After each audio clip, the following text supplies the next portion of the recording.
Story of the Door. Mr. Utterson the lawyer was a man of a rugged countenance that was never lighted by a smile, cold, scanty, and embarrassed in discourse, backward in sentiment, lean, long, dusty, dreary, and yet somehow lovable. At friendly meetings, and when the wine was to his taste, something eminently human beaconed from his eye, something indeed which never found its way into his talk, but which spoke not only in these silent symbols of the after-dinner face, but more often and loudly in the acts of his life. He was austere with himself, drank gin when he was alone to mortify a taste for vintages, and though he enjoyed the theater, had not crossed the doors of one for 20 years.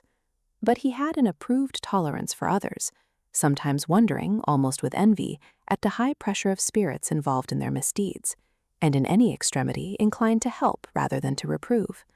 "I incline to Cain's heresy," he used to say quaintly. "I let my brother go to the devil in his own way."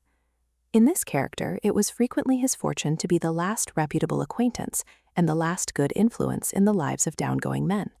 And to such as these, so long as they came about his chambers, he never marked a shade of change in his demeanor. No doubt the feat was easy to Mr. Utterson, for he was undemonstrative at the best, and even his friendship seemed to be founded in a similar catholicity of good nature. It is the mark of a modest man to accept his friendly circle ready-made from the hands of opportunity, and that was the lawyer's way. His friends were those of his own blood or those whom he had known the longest. His affections, like ivy, were the growth of time. They implied no aptness in the object. Hence no doubt the bond that united him to Mr. Richard Enfield, his distant kinsman, the well-known man about town. It was a nut to crack for many, what these two could see in each other, or what subject they could find in common. It was reported by those who encountered them in their Sunday walks that they said nothing, looked singularly dull, and would hail with obvious relief the appearance of a friend. For all that, the two men put the greatest store by these excursions, counted them the chief jewel of each week, and not only set aside occasions of pleasure, but even resisted the calls of business, that they might enjoy them uninterrupted. It chanced on one of these rambles that their way led them down a by-street in a busy quarter of London. The street was small and what is called quiet, but it drove a thriving trade on the weekdays. The inhabitants were all doing well, it seemed, and all emulously hoping to do better still, and laying out the surplus of their gains in coquetry, so that the shop fronts stood along that thoroughfare with an air of invitation, like rows of smiling saleswomen. Even on Sunday, when it veiled its more florid charms and lay comparatively empty of passage, the street shone out in contrast to its dingy neighborhood, like a fire in a forest, and with its freshly painted shutters, well-polished brasses, and general cleanliness and gaiety of note, instantly caught and pleased the eye of the passenger. 2 doors from one corner, on the left hand going east, the line was broken by the entry of a court, and just at that point, a certain sinister block of building thrust forward its gable on the street. It was 2 stories high, showed no window, nothing but a door on the lower story, and a blind forehead of discolored wall on the upper, and bore in every feature the marks of prolonged and sordid negligence. The door, which was equipped with neither bell nor knocker, was blistered and disdained. Tramps slouched into the recess and struck matches on the panels. Children kept shop upon the steps.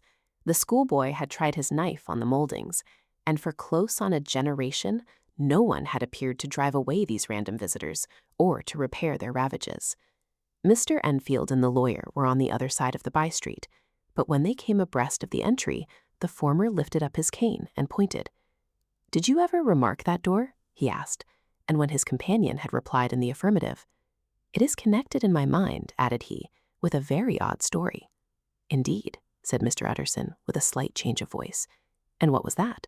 "Well, it was this way," returned Mr. Enfield. "I was coming home from some place at the end of the world, about 3 o'clock of a black winter morning, and my way lay through a part of town where there was literally nothing to be seen but lamps. Street after street, and all the folks asleep. Street after street, all lighted up as if for a procession, and all as empty as a church, till at last I got into that state of mind when a man listens and listens, and begins to long for the sight of a policeman. All at once I saw 2 figures, one a little man who was stumping along eastward at a good walk, and the other a girl of maybe 8 or 10, who was running as hard as she was able down a cross street. Well, sir, the 2 ran into one another naturally enough at the corner, and then came the horrible part of the thing, for the man trampled calmly over the child's body and left her screaming on the ground. It sounds nothing to hear, but it was hellish to see. It wasn't like a man, it was like some damned juggernaut. I gave a few hellos, took to my heels, collared my gentleman, and brought him back to where there was already quite a group about the screaming child. He was perfectly cool and made no resistance, but gave me one look so ugly that it brought out the sweat on me like running. The people who had turned out were the girl's own family, and pretty soon the doctor, for whom she had been sent, put in his appearance. Well, the child was not much the worse, more frightened, according to the sawbones, and there you might have supposed would be an end to it. But there was one curious circumstance. I had taken a loathing to my gentleman at first sight. So had the child's family, which was only natural. But the doctor's case was what struck me. He was the usual cut-and-dry apothecary, of no particular age and color, with a strong Edinburgh accent and about as emotional as a bikepipe. Well, sir, he was like the rest of us. Every time he looked at my prisoner, I saw that Sawbones turn sick and white with the desire to kill him. I knew what was in his mind, just as he knew what was in mine. And killing being out of the question, we did the next best. We told the man we could and would make such a scandal out of this as should make his name stink from one end of London to the other. If he had any friends or any credit, we undertook that he should lose them. And all the time as we were pitching it in red hot, we were keeping the women off him as best we could, for they were as wild as harpies. I never saw a circle of such hateful faces, and there was the man in the middle, with a kind of black, sneering coolness. Frightened, too, I could see that, but carrying it off, sir, really like Satan. If you choose to make capital out of this accident, said he, I am naturally helpless. No gentleman but wishes to avoid a scene, says he. Well, we screwed him up to £100 for the child's family. He would have clearly liked to stick out, but there was something about the lot of us that meant mischief, and at last he struck. Whipped out a key, went in, and presently came back with the matter of £10 in gold and a check for the balance on Coots, drawn payable to bearer and signed with a name that I can't mention, though it's one of the points of my story, but it was a name at least very well known and often printed. The figure was stiff, but the signature was good for more than that if it was only genuine. I took the liberty of pointing out to my gentleman that the whole business looked apocryphal, and that a man does not, in real life, walk into a cellar door at 4 a.m. and come out with another man's check for close upon £100. But he was quite easy and sneering. So we all set off, the doctor and the child's father and our friend and myself, and passed the rest of the night in my chambers, and next day, when we had breakfasted, went in a body to the bank. I gave in the check myself and said I had every reason to believe it was a forgery. Not a bit of it. The check was genuine. Tut, tut, said Mr. Utterson. I see you feel as I do, said Mr. Enfield. Yes, it's a bad story. For my man was a fellow that nobody could have to do with, a really damnable man. And the person that drew the check is the very pink of the proprieties, celebrated too, and what makes it worse, one of your fellows who do what they call good. Blackmail, I suppose. An honest man paying through the nose for some of the capers of his youth. Blackmail House is what I call the place with the door in consequence. Though even that, you know, is far from explaining all, he added, and with the words fell into a vein of musing. From this he was recalled by Mr. Utterson asking rather suddenly, And you don't know if the drawer of the check lives there? A likely place, isn't it? Returned Mr. Enfield. But I happen to have noticed his address. He lives in some square or other. And you never asked about the place with the door? Said Mr. Enfield. Utterson. No, sir. I had a delicacy, was the reply. I feel very strongly about putting questions. It partakes too much of the style of the Day of Judgment. You start a question, and it's like starting a stone. You sit quietly on the top of a hill, and away the stone goes, starting others. And presently some bland old bird, the last you would have thought of, is knocked on the head in his own back garden, and a family have to change their name. No, sir, I make it a rule of mine. The more it looks like Queer Street, the less I ask. A very good rule, too, said the lawyer. But I have studied the place for myself, continued Mr. Enfield. It seems scarcely a house. There is no other door, and nobody goes in or out of that one but once in a great while the gentleman of my adventure. There are 3 windows looking on the court on the first floor, none below. The windows are always shut, but they're clean. And then there is a chimney which is generally smoking, so somebody must live there. And yet it's not so sure, for the buildings are so packed together about the court that it's hard to say where one ends and another begins. The pair walked on again for a while in silence, and then Enfield, Mr. Utterson, that's a good rule of yours. Yes, I think it is, returned Enfield. But for all that, continued the lawyer, there's one point I want to ask. "I want to ask the name of that man who walked over the child." "Well," said Mr. Enfield, "I can't see what harm it would do. It was a man of the name of Hyde." Said Mr. Utterson. "What sort of a man is he to see?" "He is not easy to describe. There is something wrong with his appearance, something displeasing, something downright detestable. I never saw a man I so disliked, and yet I scarce know why. He must be deformed somewhere. He gives a strong feeling of deformity, although I couldn't specify the point." "He's an extraordinary-looking man, and yet I really can name nothing out of the way. No, sir, I can make no hand of it. I can't describe him. And it's not want of memory, for I declare I can see him this moment." Mr. Utterson again walked some way in silence, and obviously under a weight of consideration. "You are sure he used a key?" he inquired at last.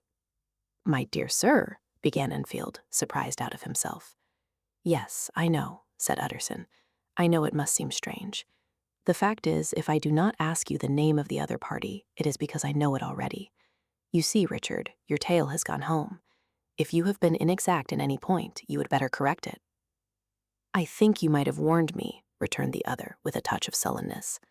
"But I have been pedantically exact, as you call it. The fellow had a key, and what's more, he has it still. I saw him use it not a week ago." Mr. Utterson sighed deeply, but said never a word, and the young man presently resumed. "Here is another lesson to say nothing," said he. "I am ashamed of my long tongue. Let us make a bargain never to refer to this again." "With all my heart," said the lawyer. "I shake hands on that, Richard."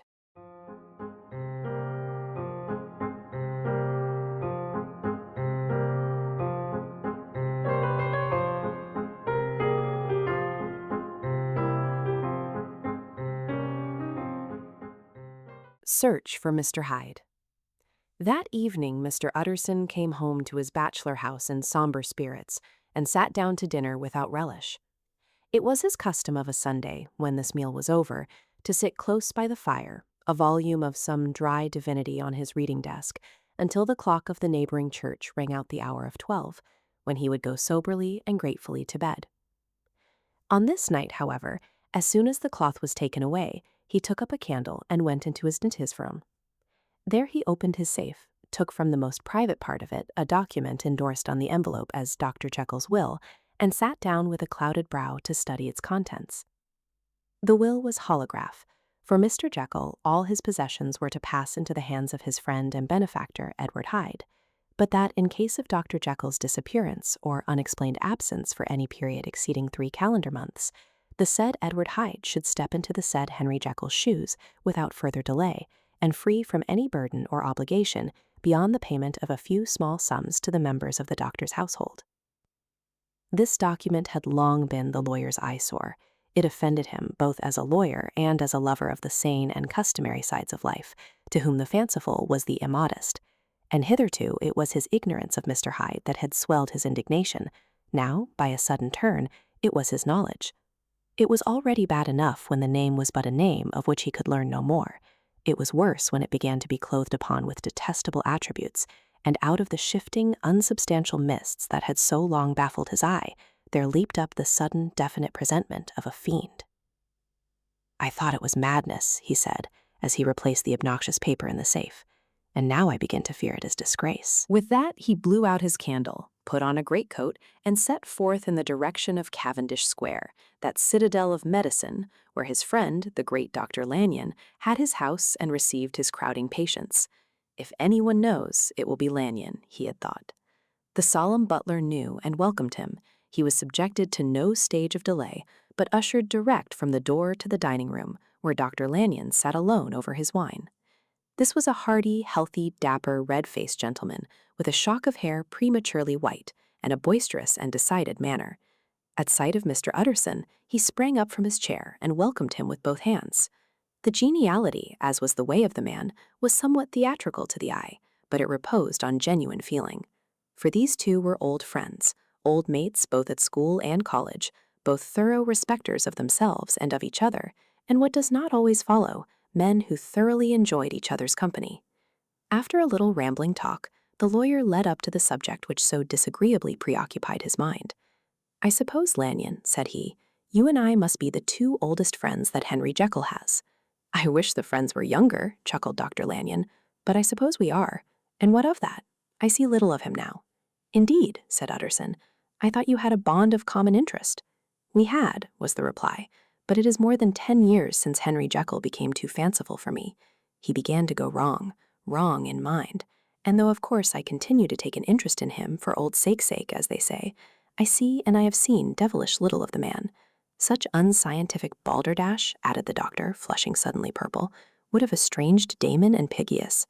This little spirit of temper was somewhat of a relief to Mr. Utterson. They have only differed on some point of science, he thought, and being a man of no scientific passions, except in the matter of conveyancing, he even added, "It is nothing worse than that."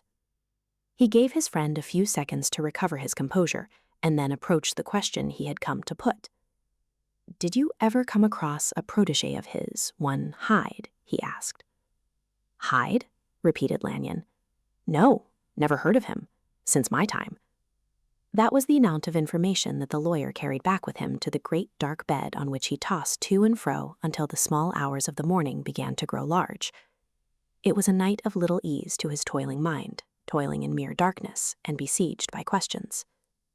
6 o'clock struck on the bells of the church that was so conveniently near to Mr. Utterson's dwelling, and still he was digging at the problem.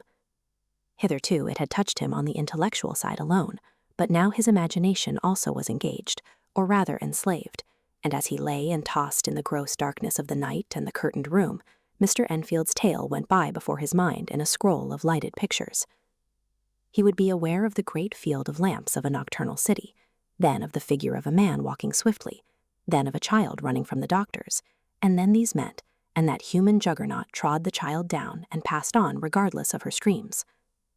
Or else he would see a room in a rich house where his friend lay asleep, dreaming and smiling at his dreams, and then the door of that room would be opened, the curtains of the bed plucked apart, the sleeper recalled, and lo, there would stand by his side a figure to whom power was given, and even at that dead hour he must rise and do its bidding. The figure in these two phases haunted the lawyer all night, and if at any time he dozed over, it was but to see it glide more stealthily through sleeping houses, or move the more swiftly, and still the more swiftly, even to dizziness, through wider labyrinths of lamplighted city, and at every street corner crush a child and leave her screaming. And still the figure had no face by which he might know it. Even in his dreams it had no face, or one that baffled him and noted before his eyes. And thus it was that there sprang up and grew apace in the lawyer's mind a singularly strong, almost an inordinate curiosity to behold the features of the real Mr. Hyde. If he could but once set eyes on him, he thought, the mystery would lighten and perhaps roll altogether away, as was the habit of mysterious things when well examined. He might see a reason for his friend's strange preference or bondage, call it which you please, and even for the startling clauses of the will. At least it would be a face worth seeing, the face of a man who was without bowels of mercy, a face which had but to show itself to raise up, in the mind of the unimpressionable Enfield, a spirit of enduring hatred. From that time forward, Mr. Utterson began to haunt the door in the by-street of shops. In the morning before office hours, at noon when business was plenty and time scarce, at night under the face of the fogged city moon, by all lights and at all hours of solitude or concourse, the lawyer was to be found on his chosen post. If he be Mr. Hyde, he had thought, I shall be Mr. Seek. And at last his patience was rewarded. It was a fine dry night, frost in the air, the streets as clean as a ballroom floor, the lamps, unshaken by any wind, drawing a regular pattern of light and shadow. By 10 o'clock, when the shops were closed, the by-street was very solitary, and in spite of the low growl of London from all round, very silent. If he be Mr. Hyde, he had thought, I shall be Mr. Seek. And at last his patience was rewarded. It was a fine dry night, frost in the air, the streets as clean as a ballroom floor, the lamps, unshaken by any wind, drawing a regular pattern of light and shadow. By 10 o'clock, when the shops were closed, the by-street was very solitary, and in spite of the low growl of London from all round, very silent. Small sounds carried far. Domestic sounds out of the houses were clearly audible on either side of the roadway, and the rumor of the approach of any passenger preceded him by a long time.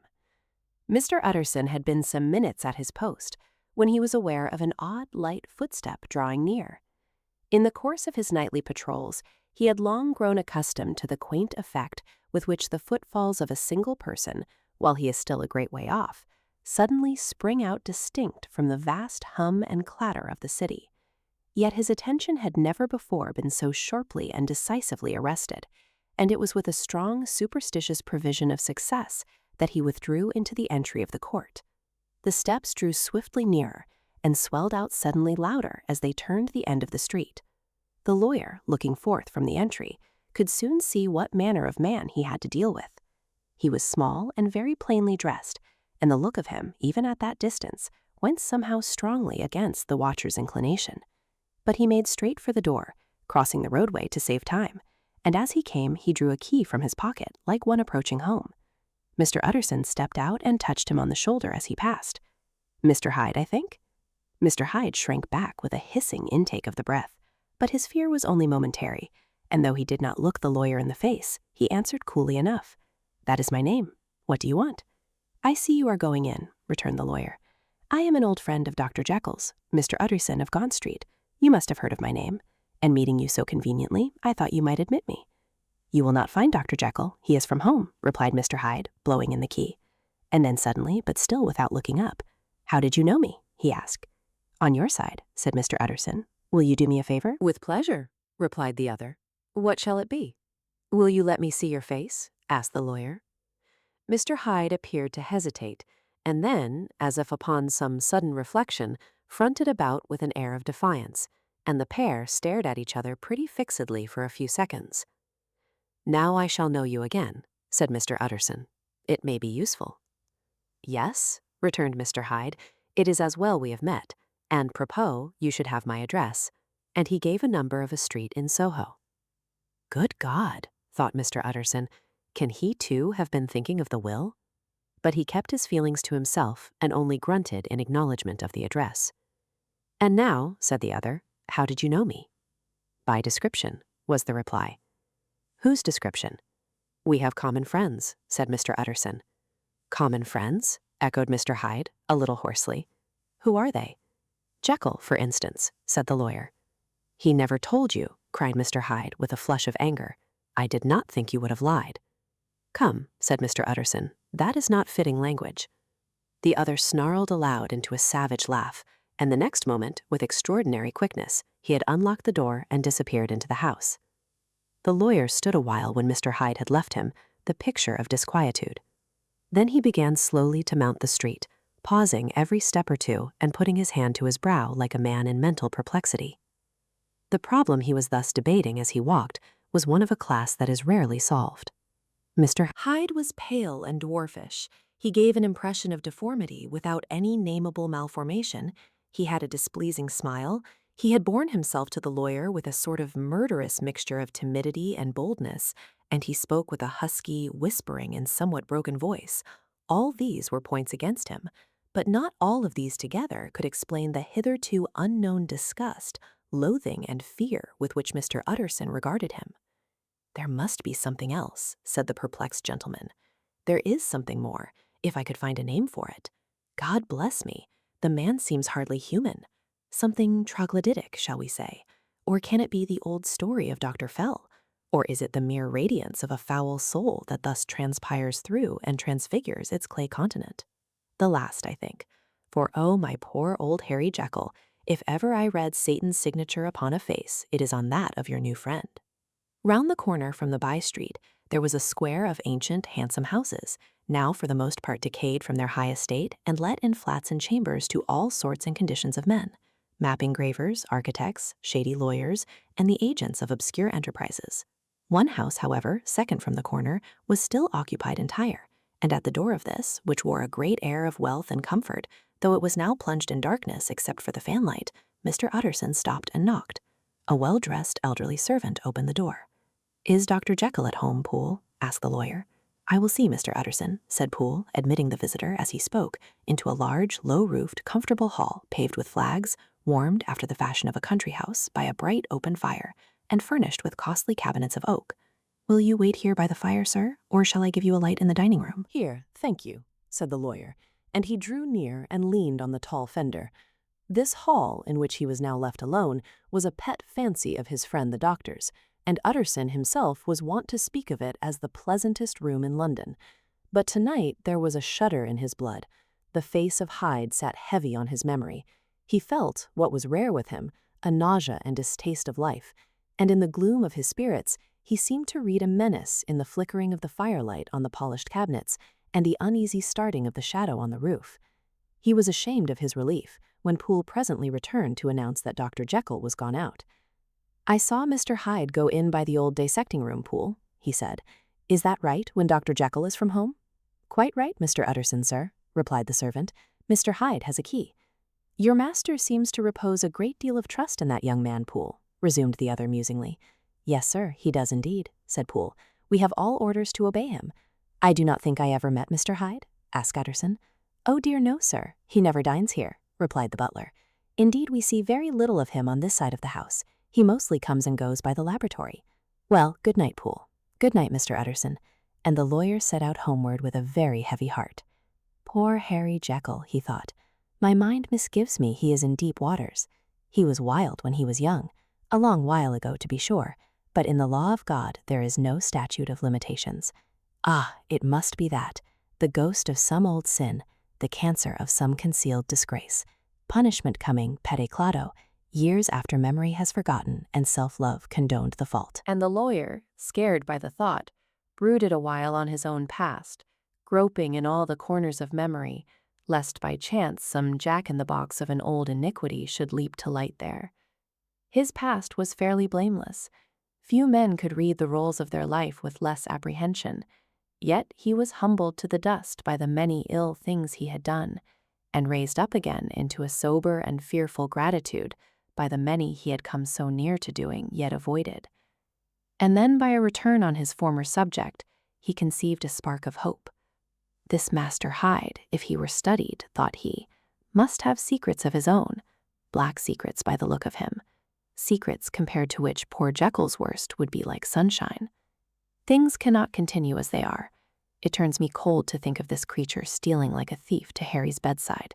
Poor Harry, what awakening! And the danger of it, for if this Hyde suspects the existence of the will, he may grow impatient to inherit.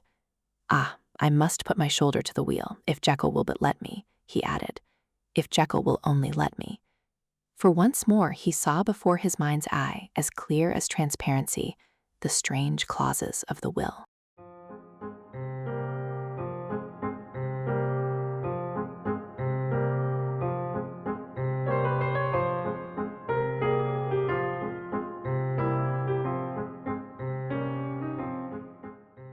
Dr. Jekyll was quite at ease.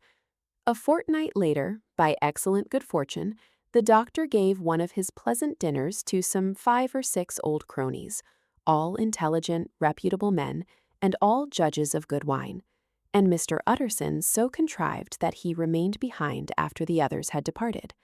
This was no new arrangement, but a thing that had befallen many scores of times. Where Utterson was liked, he was liked well. Hosts loved to detain the dry lawyer, when the light-hearted and loose-tongued had already their foot on the threshold.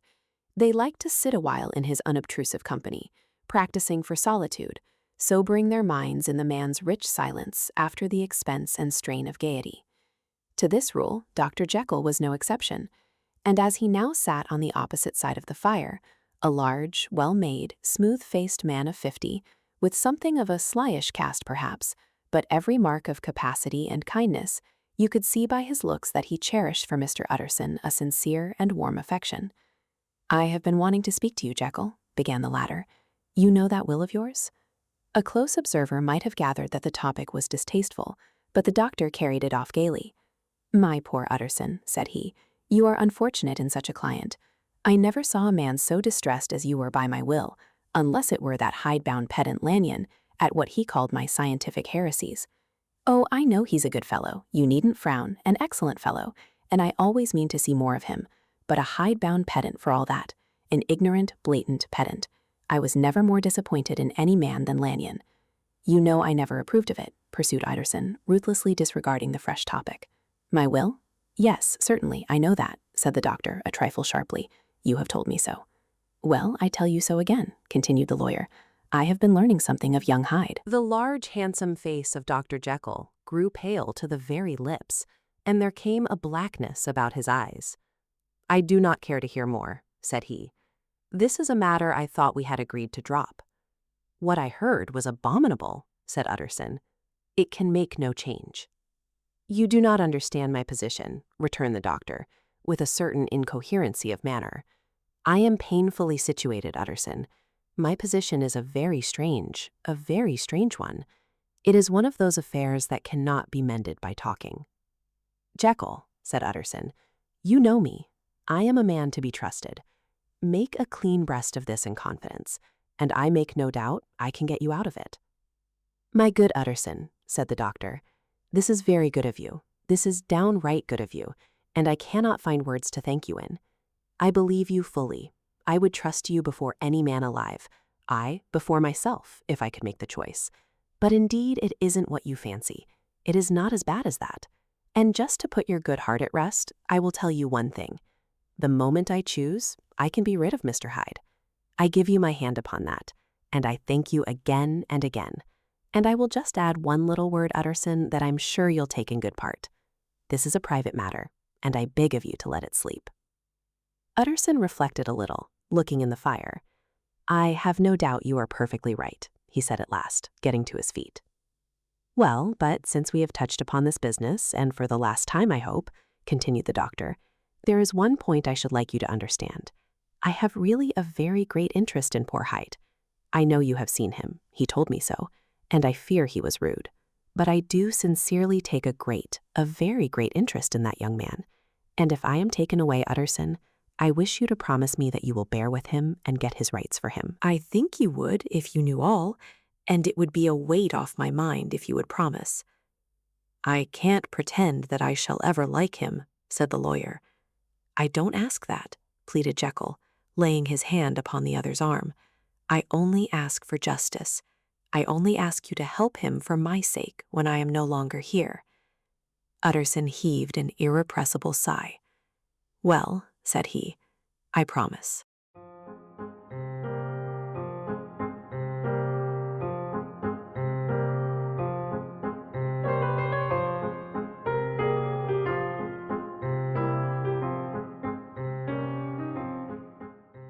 The Carew murder case.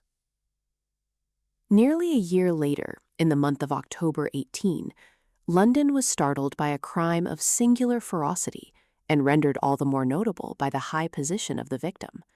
The details were few and startling. A maidservant living alone in a house not far from the river had gone upstairs to bed about 11. Although a fog rolled over the city in the small hours, the early part of the night was cloudless, and the lane, which the maid's window overlooked, was brilliantly lit by the full moon. It seems she was romantically given, for she sat down upon her box, which stood immediately under the window, and fell into a dream of musing. Never, she used to say, with streaming tears when she narrated that experience, never had she felt more at peace with all men or thought more kindly of the world. And as she so sat, she became aware of an aged, beautiful gentleman with white hair drawing near along the lane, and advancing to meet him another and very small gentleman, to whom at first she paid less attention. When they had come within speech, which was just under the maid's eyes, the older man bowed and accosted the other with a very pretty manner of politeness. It did not seem as if the subject of his address were of great importance. Indeed, from his pointing, it sometimes appeared as if he were only inquiring his way. But the moon shone on his face as he spoke, and the girl was pleased to watch it. It seemed to breathe such an innocent and old-world kindness of disposition, yet with something high too, as of a well-founded self-content. Presently her eye wandered to the other, and she was surprised to recognize in him a certain Mr. Hyde, who had once visited her master and for whom she had conceived a dislike. He had in his hand a heavy cane with which he was trifling, but he answered never a word, and seemed to listen with an ill-contained impatience. And then, all of a sudden, he broke out in a great flame of anger, stamping with his foot, brandishing the cane, and carrying on, as the maid described it, like a madman. The old gentleman took a step back, with the air of one very much surprised and a trifle hurt. And at that, Mr. Hyde broke out of all bounds and clubbed him to the earth. and next moment, with ape-like fury, he was trampling his victim underfoot and hailing down a storm of blows, under which the bones were audibly shattered, and the body jumped upon the roadway. At the horror of these sights and sounds, the maid fainted. It was 2 o'clock when she came to herself and called for the police. The murderer was gone long ago, but there lay his victim in the middle of the lane, incredibly mangled.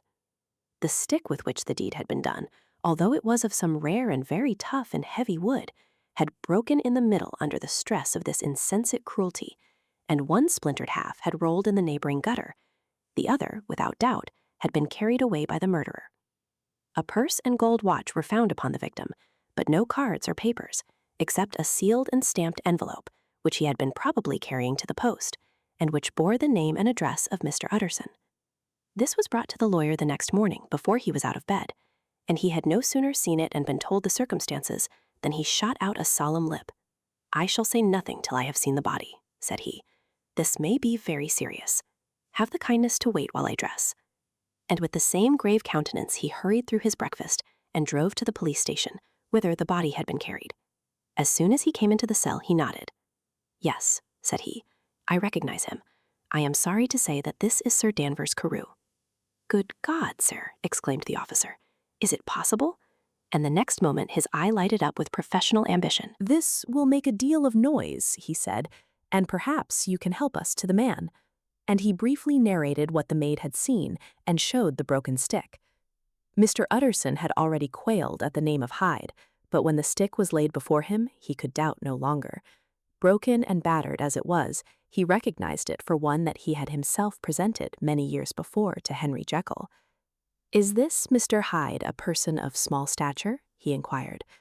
"Particularly small and particularly wicked-looking is what the maid calls him," said the officer. Mr. Utterson reflected, and then raising his head, "If you will come with me in my cab," he said, "I think I can take you to his house." It was by this time about 9 in the morning, and the first fog of the season. A great chocolate-colored pall lowered over heaven, but the wind was continually charging and routing these embattled vapors, so that as the cab crawled from street to street, Mr. Utterson beheld a marvelous number of degrees and hues of twilight.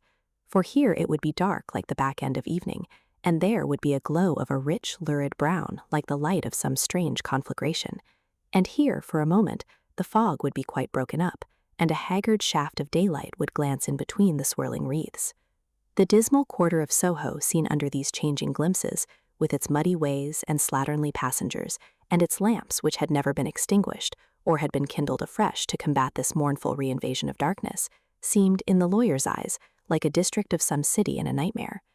The thoughts of his mind, besides, were of the gloomiest dye, and when he glanced at the companion of his drive, he was conscious of some touch of that terror of the law and the law's officers, which may at times assail the most honest. As the cab drew up before the address indicated, the fog lifted a little and showed him a dingy street, a gin palace, a low French eating-house, a shop for the retail of penny numbers and twopenny salads, many ragged children huddled in the doorways, and many women of many different nationalities passing out, key in hand, to have a morning glass.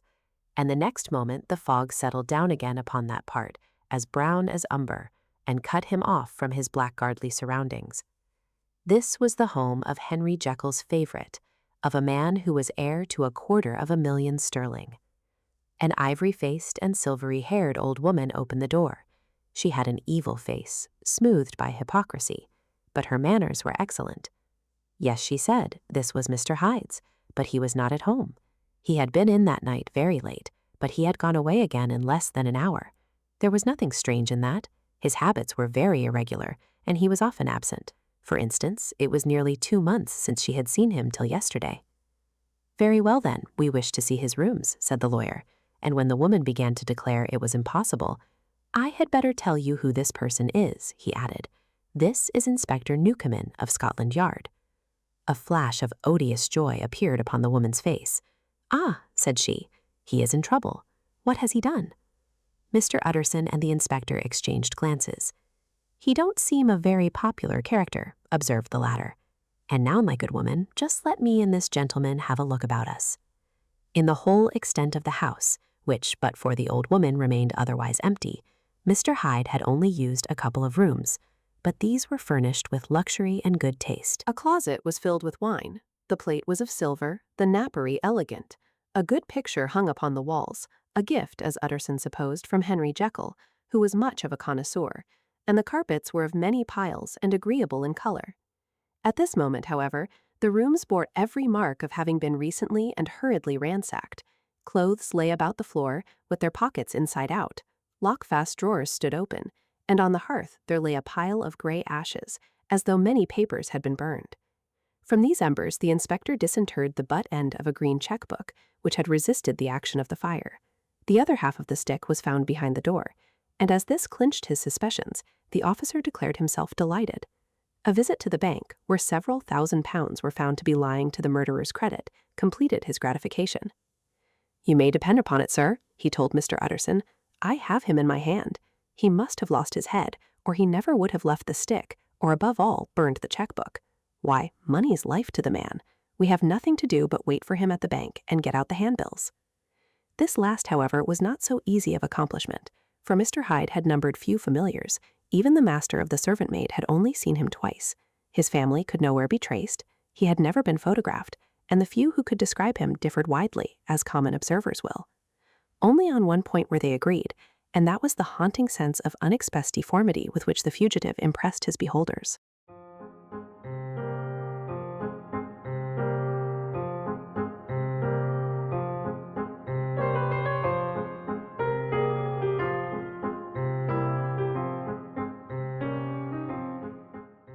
Incident of the letter. It was late in the afternoon when Mr. Utterson found his way to Dr. Jekyll's door, where he was at once admitted by Poole and carried down by the kitchen offices and across a yard which had once been a garden to the building which was indifferently known as the laboratory or dissecting rooms. The doctor had bought the house from the heirs of a celebrated surgeon, and his own tastes, being rather chemical than anatomical, had changed the destination of the block at the bottom of the garden. It was the first time that the lawyer had been received in that part of his friend's quarters, and he eyed the dingy, windowless structure with curiosity and gazed round with a distasteful sense of strangeness as he crossed the theater, once crowded with eager students, and now lying gaunt and silent, the tables laden with chemical apparatus, the floor strewn with crates and littered with packing straw, and the light falling dimly through the foggy cupola. At the further end, a flight of stairs mounted to a door covered with red baize, and through this Mr. Utterson was at last received into the doctor's cabinet. It was a large room fitted round with glass presses, furnished, among other things, with a cheval glass and a business table, and looking out upon the court by 3 dusty windows barred with iron. The fire burned in the grate. A lamp was set lighted on the chimney shelf, for even in the houses the fog began to lie thickly, and there, close up to the warmth, sat Dr. Jekyll, looking deathly sick. He did not rise to meet his visitor, but held out a cold hand and bade him welcome in a changed voice. "And now," said Mr. Utterson, as soon as Poole had left them, "you have heard the news?" The doctor shuddered. "They were crying it in the square," he said. "I heard them in my dining room." "One word," said the lawyer. "Carew was my client, but so are you, and I want to know what I am doing." "You have not been mad enough to hide this fellow." "Utterson, I swear to God," cried the doctor, "I swear to God I will never set eyes on him again. I bind my honor to you that I am done with him in this world. It is all at an end. And indeed, he does not want my help. You do not know him as I do. He is safe. He is quite safe. Mark my words, he will never more be heard of." The lawyer listened gloomily. He did not like his friend's feverish manner. "You seem pretty sure of him," said he, "and for your sake I hope you may be right. If it came to a trial, your name might appear." "I am quite sure of him," replied Jekyll. "I have grounds for certainty that I cannot share with anyone. But there is one thing on which you may advise me. I have received a letter, and I am at a loss whether I should show it to the police. I should like to leave it in your hands, Utterson. You would judge wisely, I am sure. I have so great a trust in you." "You fear, I suppose, that it might lead to his detection?" asked the lawyer. "No," said the other. "I cannot say that I care what becomes of Hyde. I am quite done with him. I was thinking of my own character, which this hateful business has rather exposed." Utterson ruminated a while. He was surprised at his friend's selfishness, and yet relieved by it. "Well," said he, at last, "let me see the letter." The letter was written in an odd, upright hand, and signed Edward Hyde, and it signified, briefly enough, that the writer's benefactor, Dr. Jekyll, whom he had long so unworthily repaid for 1,000 generosities, need labor under no alarm for his safety, as he had means of escape on which he placed a sure dependence. The lawyer liked this letter well enough to put a better color on the intimacy than he had looked for, and he blamed himself for some of his past suspicions. "Have you the envelope?" he asked. "I burned it," replied Jekyll, "before I thought what I was about." But it bore no postmark. The note was handed in. "Shall I keep this and sleep upon it?" asked Utterson. "I wish you to judge for me entirely," was the reply. "I have lost confidence in myself." "Well, I shall consider," returned the lawyer. "And now, one more word. It was Hyde who dictated the terms in your will about that disappearance?" The doctor seemed seized with a qualm of faintness. He shut his mouth tight and nodded. "I knew it," said Utterson. "He meant to murder you. You had a fine escape." "I have had what is far more to the purpose," returned the doctor solemnly. "I have had a lesson. Oh God, Utterson, what a lesson I have had." And he covered his face for a moment with his hands. On his way out, the lawyer stopped and had a word or two with Poole. "By the by," said he, "there was a letter handed in today. What was the messenger like?" But Poole was positive nothing had come except by post, and only circulars by that, he added. This news sent off the visitor with his fears renewed. Plainly the letter had come by the laboratory door. Possibly, indeed, it had been written in the cabinet, and if that were so, it must be differently judged and handled with the more caution. The newsboys, as he went, were crying themselves hoarse along the footways. Special edition. P. That was the funeral oration of one friend and client, and he could not help a certain apprehension lest the good name of another should be sucked down in the eddy of the scandal. It was at least a ticklish decision that he had to make, and self-reliant as he was by habit, he began to cherish a longing for advice. It was not to be had directly, but perhaps he thought it might be fished for. Presently after, he sat on one side of his own hearth, with Mr. Guest, his head clerk, upon the other, and midway between, at a nicely calculated distance from the fire, a bottle of a particular old wine that had long dwelt unsunned in the foundations of his house. The fog still slept on the wing above the drowned city, where the lamps glimmered like carbuncles, and through the muffle and smother of these falling clouds, the procession of the town's life was still rolling in through the great arteries with a sound as of a mighty wind. But the room was gay with firelight. In the bottle the acids were long ago resolved. The imperial dye had softened with time, as the color grows richer in stained windows, and the glow of hot autumn afternoons and hillside vineyards was ready to be set free and to disperse the fogs of London. Insensibly the lawyer melted. There was no man from whom he kept fewer secrets than Mr. Guest, and he was not always sure that he kept as many as he meant. Guest had often been on business to the doctor's. He knew Poole. He could scarce have failed to hear of Mr. Hyde's familiarity about the house. He might draw conclusions. Was it not as well, then, that he should see a letter which put that mystery to rights? And above all, since Guest, being a great student and critic of handwriting, would consider the step natural and obliging. The clerk, besides, was a man of counsel. He could scarce read so strange a document without dropping a remark, and by that remark Mr. Utterson might shape his future course. "This is a sad business about Sir Danvers," he said. "Yes, sir, indeed. It has elicited a great deal of public feeling," returned Guest. "The man, of course, was mad." "I should like to hear your views on that," replied Utterson. "I have a document here in his handwriting. It is between ourselves, for I scarce know what to do about it. It is an ugly business at the best. But there it is, quite in your way, a murderer's autograph." Guest's eyes brightened, and he sat down at once and studied it with passion. "No, sir," he said, "not mad, but it is an odd hand, and by all accounts a very odd writer," added the lawyer. Just then the servant entered with a note. "Is that from Dr. Jekyll, sir?" inquired the clerk. "I thought I knew the writing. Anything private, Mr. Utterson?" "Only an invitation to dinner. Why, do you want to see it?" "One moment." "I thank you, sir." And the clerk laid the 2 sheets of paper alongside and sedulously compared their contents. "Thank you, sir," he said at last, returning both. "It's a very interesting autograph." There was a pause, during which Mr. Utterson struggled with himself. "Why did you compare them, Guest?" he inquired suddenly. "Well, sir," returned the clerk, "there's a rather singular resemblance. The 2 hands are in many points identical, only differently sloped. "Rather quaint," said Utterson. "It is, as you say, rather quaint," returned Guest. "I wouldn't speak of this note, you know," said the master. "No, sir," said the clerk. "I understand." But no sooner was Mr. Utterson alone that night than he locked the note into his safe, where it reposed from that time forward. "What?" he thought. "Henry Jekyll forged for a murderer?" And his blood ran cold in his veins.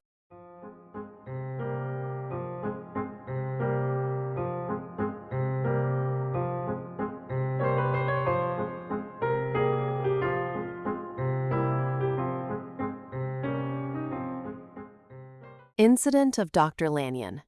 Time ran on. Thousands of pounds were offered in reward, for the death of Sir Danvers was resented as a public injury. But Mr. Hyde had disappeared out of the ken of the police, as though he had never existed. Much of his past was unearthed indeed, and all disreputable. Tales came out of the man's cruelty, at once so calloused and violent, of his vile life, of his strange associates, of the hatred that seemed to have surrounded his career, but of his present whereabouts, not a whisper. From the time he had left the house in Soho on the morning of the murder, he was simply blotted out. And gradually, as time drew on, Mr. Utterson began to recover from the hotness of his alarm and to grow more at quiet with himself. The death of Sir Danvers was, to his way of thinking, more than paid for by the disappearance of Mr. Hyde. Now that that evil influence had been withdrawn, a new life began for Dr. Jekyll. He came out of his seclusion, renewed relations with his friends, became once more their familiar guest and entertainer, and whilst he had always been known for charities, he was now no less distinguished for religion. He was busy, he was much in the open air, he did good. His face seemed to open and brighten, as if with an inward consciousness of service. And for more than 2 months, the doctor was at peace. On the 8th of January, Utterson had dined at the doctor's with a small party.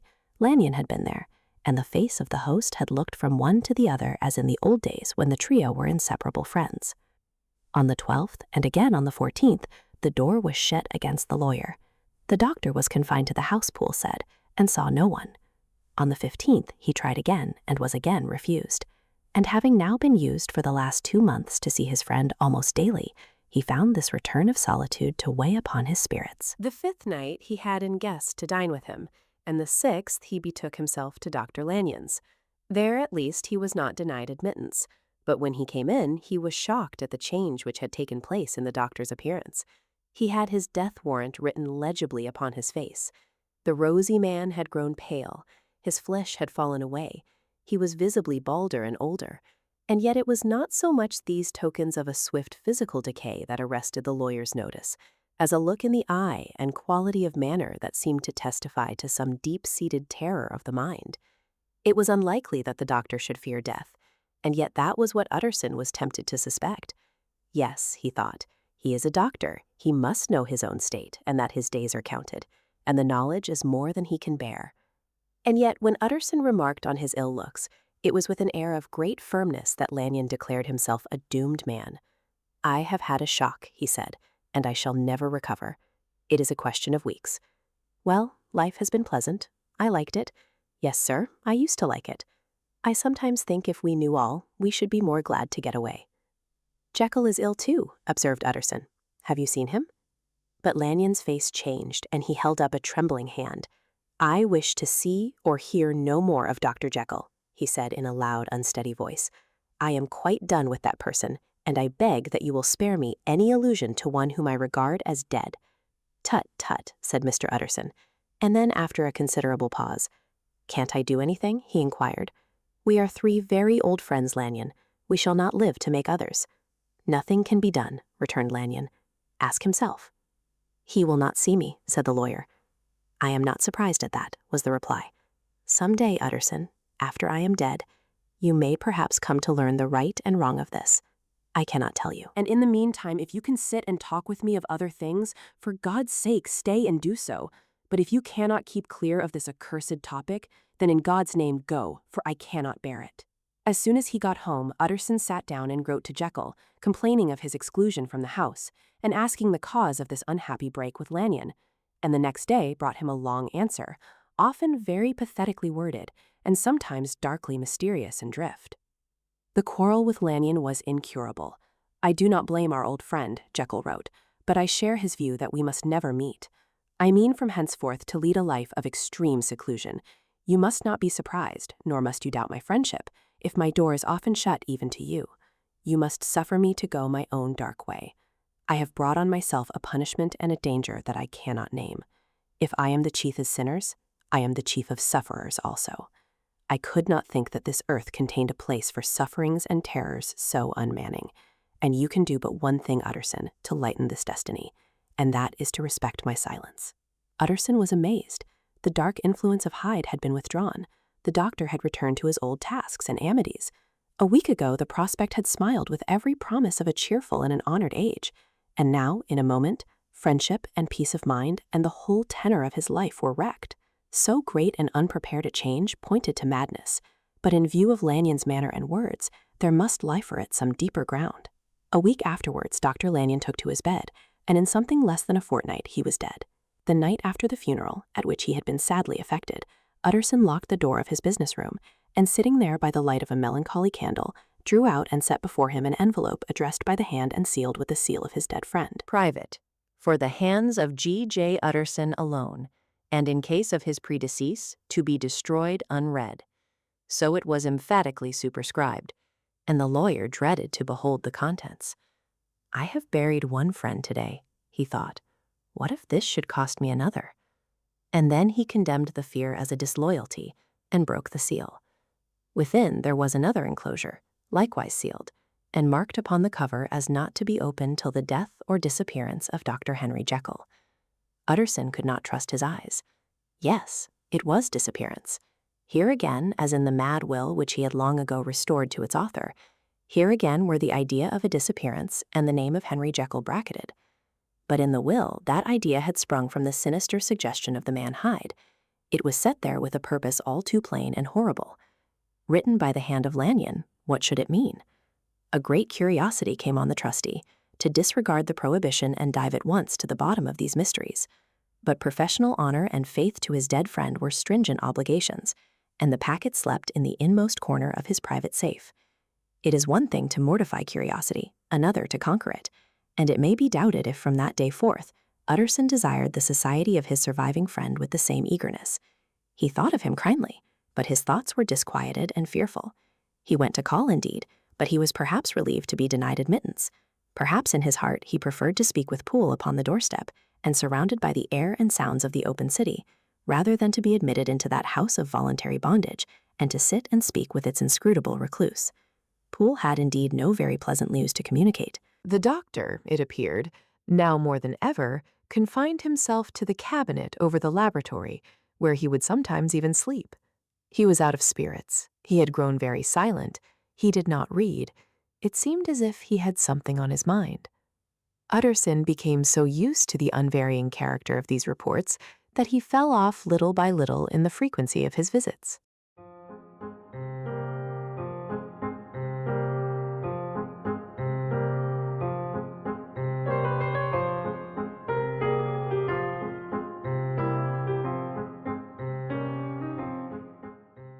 Incident at the window.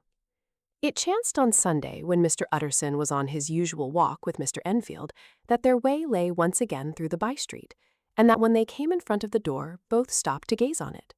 "Well," said Enfield, "that story is at an end at least. We shall never see more of Mr. Hyde." "I hope not," said Utterson. "Did I ever tell you that I once saw him and shared your feeling of repulsion?" "It was impossible to do the one without the other," returned Enfield. "And by the way, what an ass you must have thought me, not to know that this was a back way to Dr. Jekyll's. It was partly your own fault that I found it out, even when I did." "So you found it out, did you?" said Utterson. "But if that be so, we may step into the court and take a look at the windows. To tell you the truth, I am uneasy about poor Jekyll, and even outside I feel as if the presence of a friend might do him good." The court was very cool and a little damp, and full of premature twilight, although the sky, high up overhead, was still bright with sunset. The middle one of the three windows was halfway open, and sitting close beside it, taking the air with an infinite sadness of mien, like some disconsolate prisoner, Utterson saw Dr. Jekyll.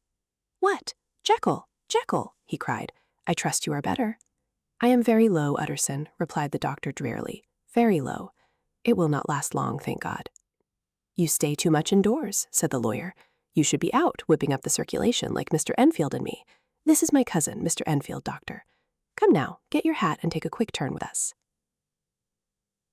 "You are very good," sighed the other. "I should like to very much, but no, it is quite impossible. I dare not. But indeed, Utterson, I am very glad to see you. This is really a great pleasure. I would ask you and Mr. Enfield up, but the place is really not fit." "Why then," said the lawyer good-naturedly, "the best thing we can do is to stay down here and speak with you from where we are."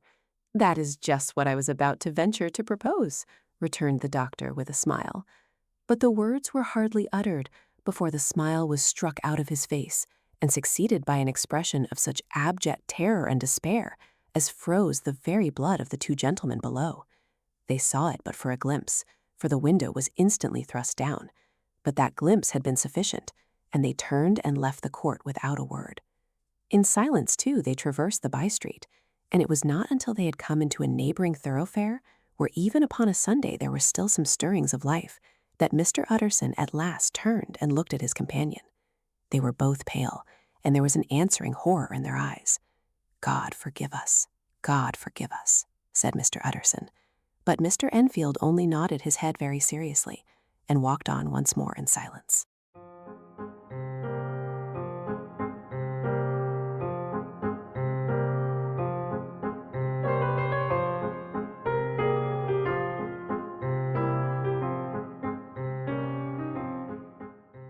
The last night, Mr. Utterson was sitting by his fireside one evening after dinner when he was surprised to receive a visit from Poole.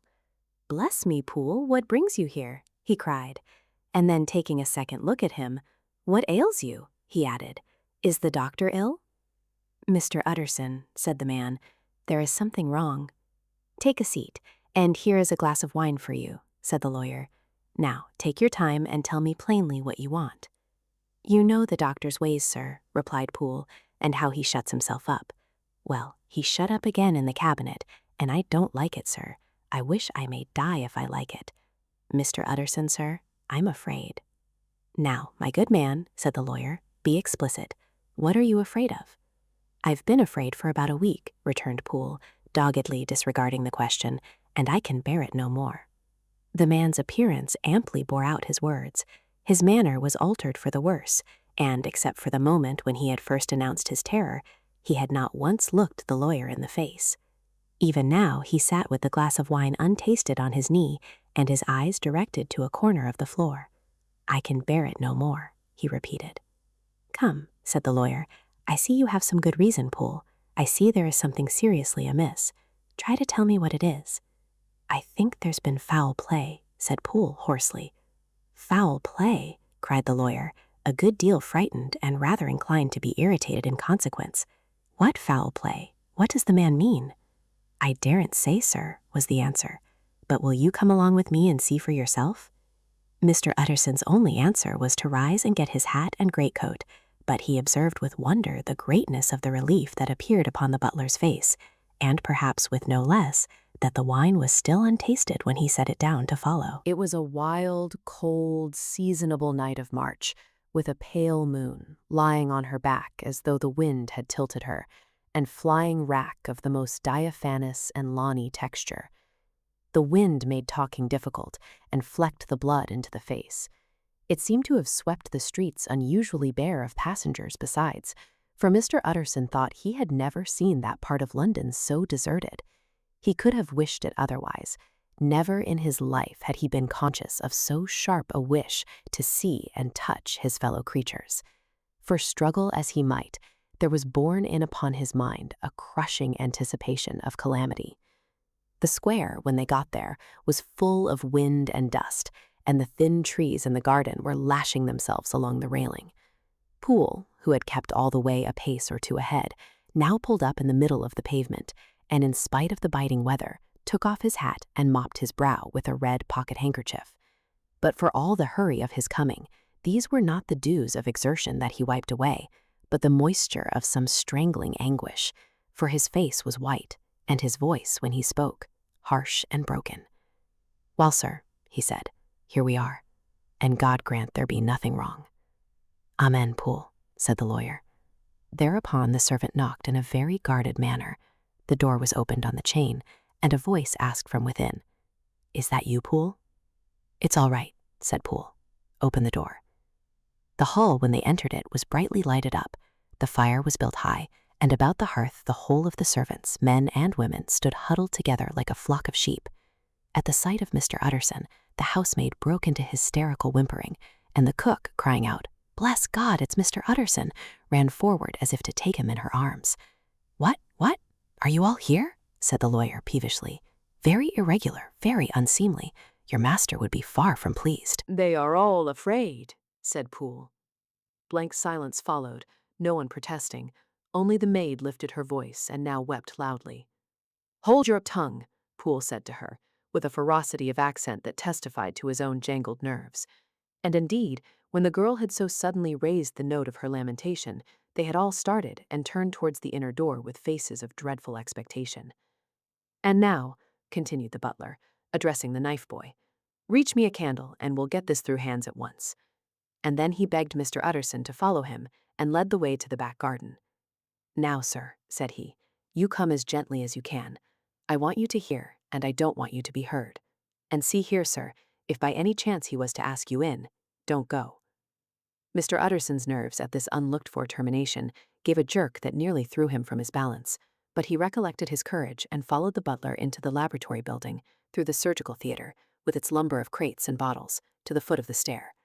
Here Poole motioned him to stand on one side and listen, while he himself, setting down the candle and making a great and obvious call on his resolution, mounted the steps and knocked with a somewhat uncertain hand on the red baize of the cabinet door. "Mr. Utterson, sir, asking to see you," he called, and even as he did so, once more violently signed to the lawyer to give ear. A voice answered from within. "Tell him I cannot see anyone," it said complainingly. "Thank you, sir," said Poole, with a note of something like triumph in his voice, and taking up his candle, he led Mr. Utterson back across the yard and into the great kitchen, where the fire was out and the beetles were leaping on the floor. "Sir," he said, looking Mr. Utterson in the eyes, "was that my master's voice?" "It seems much changed," replied the lawyer, very pale but giving look for look. "Changed?" "Well, yes, I think so," said the butler. "Have I been 20 years in this man's house to be deceived about his voice? No, sir. Master's made away with.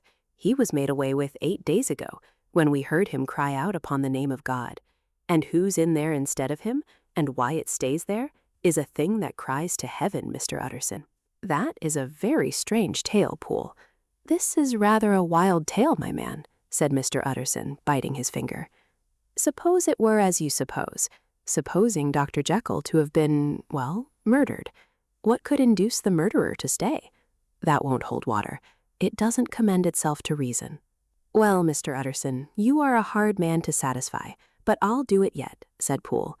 "All this last week, you must know, him or it, whatever it is that lives in that cabinet, has been crying night and day for some sort of medicine and cannot get it to his mind. It was sometimes his way, the master's that is, to write his orders on a sheet of paper and throw it on the stair. We've had nothing else this week back, nothing but papers and a closed door, and the very meals left there to be smuggled in when nobody was looking. Well, sir, every day, aye, and twice and thrice in the same day, there have been orders and complaints, and I have been sent flying to all the wholesale chemists in town. Every time I brought the stuff back, there would be another paper telling me to return it because it was not pure, and another order to a different firm. This drug is wanted bitter bad, sir, whatever for." "Have you any of these papers?" asked Mr. Utterson. Poole felt in his pocket and handed out a crumpled note, which the lawyer, bending nearer to the candle, carefully examined. Its contents ran thus. "Dr. Jekyll presents his compliments to Messrs. Ma. He assures them that their last sample is impure and quite useless for his present purpose. In the year 18, Dr. J purchased a somewhat large quantity from Messrs. M. He now begs them to search with most sedulous care, and should any of the same quality be left, forward it to him at once. Expense is no consideration. The importance of this to Dr. J can hardly be exaggerated." So far the letter had run composedly enough, but here, with a sudden splutter of the pen, the writer's emotion had broken loose. "For God's sake," he added, "find me some of the old." "This is a strange note," said Mr. Utterson, and then sharply, "How do you come to have it open?" The man at Ma's was main angry, sir, and he threw it back to me like so much dirt, returned Poole. This is unquestionably the doctor's hand, do you know? Resumed the lawyer. I thought it looked like it, said the servant rather sulkily, and then with another voice, but what matters hand of right, he said. I've seen him. Seen him, repeated Mr. Utterson. Well, that's it, said Poole. It was this way. I came suddenly into the theater from the garden. It seems he had slipped out to look for this drug or whatever it is, for the cabinet door was open, and there he was at the far end of the room digging among the crates. He looked up when I came in, gave a kind of cry, and whipped upstairs into the cabinet. It was but for 1 minute that I saw him, but the hair stood upon my head like quills. Sir, if that was my master, why had he a mask upon his face? If it was my master, why did he cry out like a rat and run from me? I have served him long enough. And then, the man paused and passed his hand over his face. These are all very strange circumstances, said Mr. Utterson, but I think I begin to see daylight. Your master, Poole, is plainly seized with one of those maladies that both torture and deform the sufferer. Hence, for aught I know, the alteration of his voice. Hence the mask and the avoidance of his friends. Hence his eagerness to find this drug, by means of which the poor soul retains some hope of ultimate recovery. God grant that he be not deceived. There is my explanation. It is sad enough, Poole, and appalling to consider, but it is plain and natural, hangs well together, and delivers us from all exorbitant alarms. Sir, said the butler, turning to a sort of mottled pallor, that thing was not my master, and there's the truth. My master, here he looked round him and began to whisper, is a tall, fine build of a man, and this was more of a dwarf. Utterson attempted to protest. Oh, sir, cried Poole, do you think I do not know my master after 20 years? Do you think I do not know where his head comes to in the cabinet door, where I saw him every morning of my life? No, sir, that thing in the mask was never Dr. Jekyll. God knows what it was, but it was never Dr. Jekyll. And it is the belief of my heart that there was murder done. Poole, replied the lawyer, if you say that, it will become my duty to make certain. Much as I desire to spare your master's feelings, much as I am puzzled by this note which seems to prove him to be still alive, I shall consider it my duty to break in that door. Ah, Mr. Utterson, that's talking, cried the butler. And now comes the second question, resumed Utterson. Who is going to do it? Why, you and me, sir, was the undaunted reply. That's very well said, returned the lawyer, and whatever comes of it, I shall make it my business to see you are no loser. There is an axe in the theatre, continued Poole, and you might take the kitchen poker for yourself. The lawyer took that rude but weighty instrument into his hand and balanced it. Do you know, Poole, he said, looking up, that you and I are about to place ourselves in a position of some peril? You may say so, sir, indeed, returned the butler. It is well, then, that we should be frank, said the other. We both think more than we have said. Let us make a clean breast. This masked figure that you saw, did you recognize it? Well, sir, it went so quick, and the creature was so doubled up that I could hardly swear to that, was the answer. But if you mean, was it Mr.? Why, yes, I think it was. You see, it was much of the same bigness, and it had the same quick, light way with it. And then, who else could have gotten in by the laboratory door? You have not forgot, sir, that at the time of the murder he had still the key with him? But that's not all. I don't know, Mr. Utterson, if you ever met this Mr. Hyde. Yes, said the lawyer. I once spoke with him. Then you must know as well as the rest of us that there was something queer about that gentleman, something that gave a man a turn. I don't know rightly how to say it, sir, beyond this, that you felt in your marrow kind of cold and thin. I own I felt something of what you describe, said Mr. Utterson. Quite so, sir, returned Poole. Well, when that masked thing, like a monkey, jumped from among the chemicals and whipped into the cabinet, it went down my spine like ice. Oh, I know it's not evidence, Mr. Utterson. I'm book-learned enough for that. But a man has his feelings, and I give you my Bible word, it was Mr. Hyde. Aye, aye, said the lawyer. My fears inclined to the same point. Evil, I fear, found it evil, was sure to come of that connection. Aye, truly, I believe you. I believe poor Harry is killed, and I believe his murderer, for what purpose God alone can tell, is still lurking in his victim's room. Well, let our name be Vengeance. Call Bradshaw. The footman came at the summons, very white and nervous. Pull yourself together, Bradshaw, said the lawyer. This suspense, I know, is telling upon all of you, but it is now our intention to make an end of it. Poole here and I are going to force our way into the cabinet. If all is well, my shoulders are broad enough to bear the blame. Meanwhile, lest anything should really be amiss, or any malefactor seek to escape by the back, you and the boy must go round the corner with a pair of good sticks and take your post at the laboratory door. We give you 10 minutes to get to your stations. As Bradshaw left, the lawyer looked at his watch. And now, Poole, let us get to ours, he said, and taking the poker under his arm, led the way into the yard. The scud had banked over the moon, and it was now quite dark. The wind, which only broke in puffs and drafts into that deep well of building, tossed the light of the candle to and fro about their steps until they came into the shelter of the theater, where they sat down silently to wait. London hummed solemnly all around, but nearer at hand the stillness was only broken by the sounds of a footfall moving to and fro along the cabinet floor. "So it will walk all day, sir," whispered Poole. "Aye, and the better part of the night. Only when a new sample comes from the chemist, there's a bit of a break. Ah, it's an ill conscience that's such an enemy to rest. Ah, sir, there's blood foully shed in every step of it. But hark again, a little closer. Put your heart in your ears, Mr. Utterson, and tell me, is that the doctor's foot?" The steps fell lightly and oddly, with a certain swing, for all they went so slowly. It was different indeed from the heavy creaking tread of Henry Jekyll. Utterson sighed. "Is there never anything else?" he asked. Poole nodded. "Once," he said. "Once I heard it weeping." "Weeping?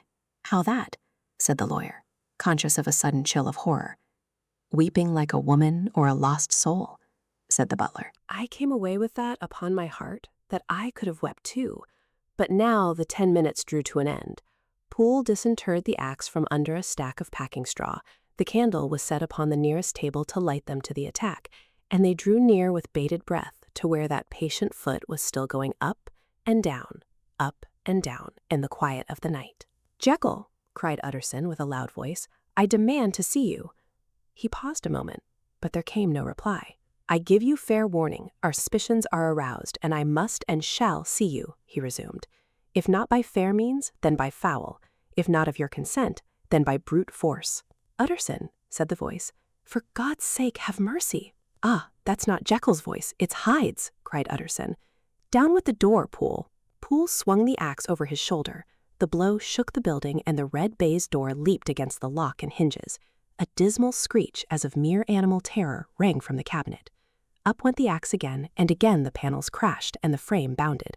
4 times the blow fell, but the wood was tough and the fittings were of excellent workmanship, and it was not until the 5th that the lock burst and the wreck of the door fell inwards on the carpet. The besiegers, appalled by their own riot and the stillness that had succeeded, stood back a little and peered in. There lay the cabinet before their eyes in the quiet lamplight, a good fire glowing and chattering on the hearth, the kettle singing its thin strain, a drawer or two open, papers neatly set forth on the business table, and nearer the fire the things laid out for tea. The quietest room, you would have said, and, but for the glazed presses full of chemicals, the most commonplace that night in London. Right in the middle there lay the body of a man, sorely contorted but still twitching. They drew near on tiptoe, turned it on his back, and beheld the face of Edward Hyde. He was dressed in clothes far too large for him, clothes of the doctor's bigness.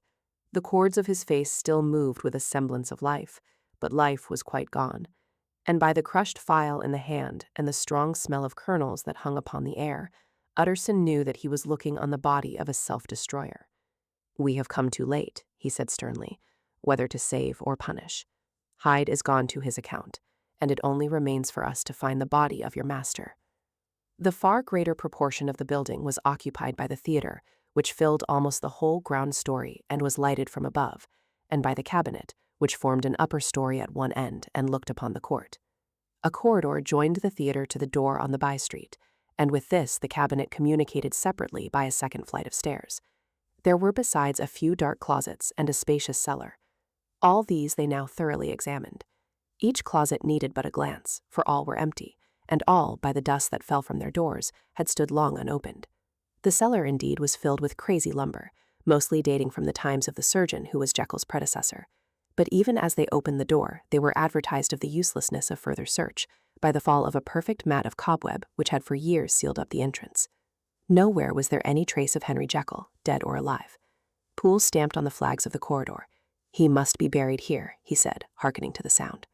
"Or he may have fled," said Utterson, and he turned to examine the door in the by-street. It was locked, and lying nearby on the flags they found the key, already stained with rust. "This does not look like use," observed the lawyer. "Use?" echoed Poole. "Do you not see, sir, it is broken, much as if a man had stamped on it?" "Aye," continued Utterson, "and the fractures, too, are rusty." The two men looked at each other with a scare. "This is beyond me, Poole," said the lawyer. "Let us go back to the cabinet." They mounted the stair in silence, and still with an occasional awe-struck glance at the dead body, proceeded more thoroughly to examine the contents of the cabinet. At one table, there were traces of chemical work, various measured heaps of some white salt being laid on glass saucers, as though for an experiment in which the unhappy man had been prevented. "That is the same drug that I was always bringing him," said Poole, and even as he spoke, the kettle with a startling noise boiled over. This brought them to the fireside, where the easy chair was drawn cozily up, and the tea things stood ready to the sitter's elbow, the very sugar in the cup. There were several books on a shelf. One lay beside the tea things open, and Utterson was amazed to find it a copy of a pious work, for which Jekyll had several times expressed a great esteem, annotated in his own hand with startling blasphemies. Next, in the course of their review of the chamber, the searchers came to the cheval glass, into whose depths they looked with an involuntary horror. But it was so turned as to show them nothing but the rosy glow playing on the roof, the fire sparkling in 100 repetitions along the glazed front of the presses, and their own pale and fearful countenances stooping to look in. "This glass has seen some strange things, sir," whispered Poole. "And surely none stranger than itself," echoed the lawyer in the same tones. For what to Jekyll? He caught himself up at the word with a start, and then conquering the weakness. What could Jekyll want with it? He said. "You may say that," said Poole. Next they turned to the business table. On the desk, among the neat array of papers, a large envelope was uppermost, and bore in the doctor's hand the name of Mr. Utterson.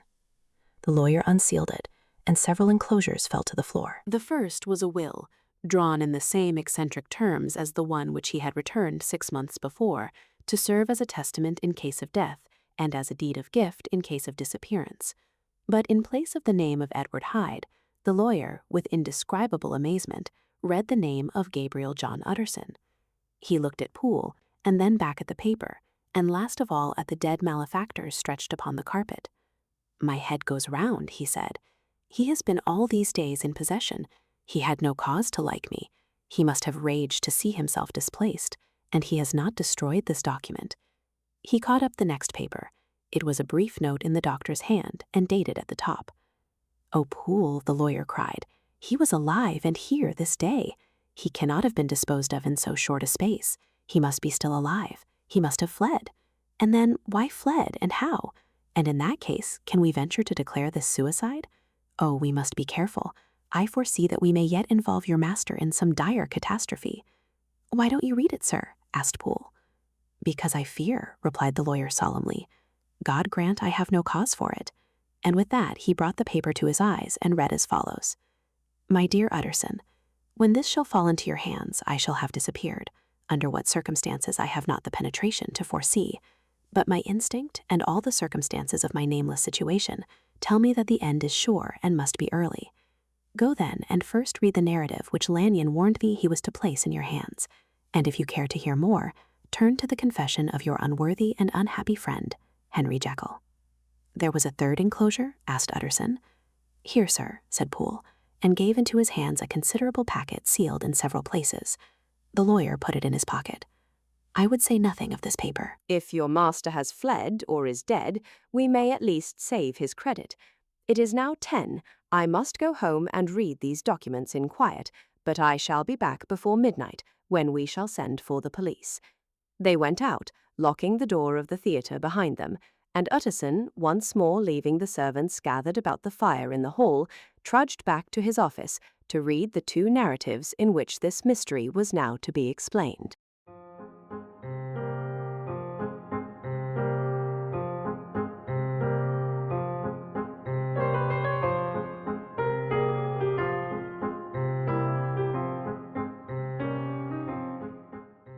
Dr. Lanyon's narrative. On the 9th of January, now 4 days ago, I received by the evening delivery a registered envelope addressed in the hand of my colleague and old school companion, Henry Jekyll.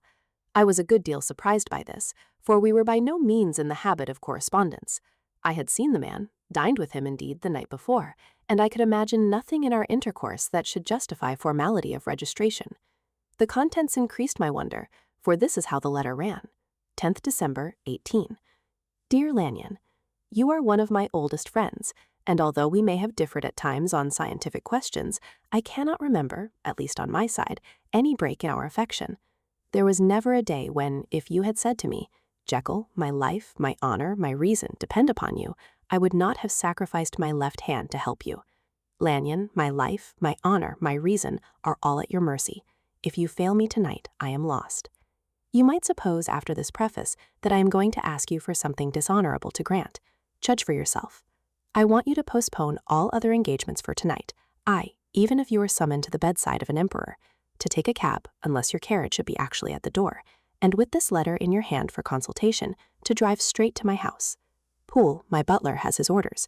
You will find him waiting your arrival with a locksmith. The door of my cabinet is then to be forced, and you are to go in alone. To open the glazed press, letter E, on the left hand, breaking the lock if it be shut, and to draw out with all its contents as they stand, the fourth drawer from the top, or, which is the same thing, the third from the bottom. In my extreme distress of mind, I have a morbid fear of misdirecting you, but even if I have an error, you may know the right drawer by its contents. Some powders, a file, and a paper book. This drawer I beg of you to carry back with you to Cavendish Square exactly as it stands. That is the first part of the service. Now for the second. You should be back, if you set out at once on the receipt of this, long before midnight, but I will leave you that amount of margin, not only in the fear of one of those obstacles that can neither be prevented nor foreseen, but because an hour when your servants are in bed is to be preferred for what will then remain to do. At midnight, then, I have to ask you to be alone in your consulting room, to admit with your own hand into the house a man who will present himself in my name, and to place in his hands the drawer that you will have brought with you from my cabinet. Then you will have played your part and earned my gratitude completely. 5 minutes afterwards, if you insist upon an explanation, you will have understood that these arrangements are of capital importance, and that by the neglect of one of them, fantastic as they must appear, you might have charged your conscience with my death or the shipwreck of my reason. Confident as I am that you will not trifle with this appeal, my heart sinks and my hand trembles at the bare thought of such a possibility. Think of me at this hour, in a strange place, laboring under a blackness of distress that no fancy can exaggerate, and yet well aware that if you will but punctually serve me, my troubles will roll away like a story that is told. J.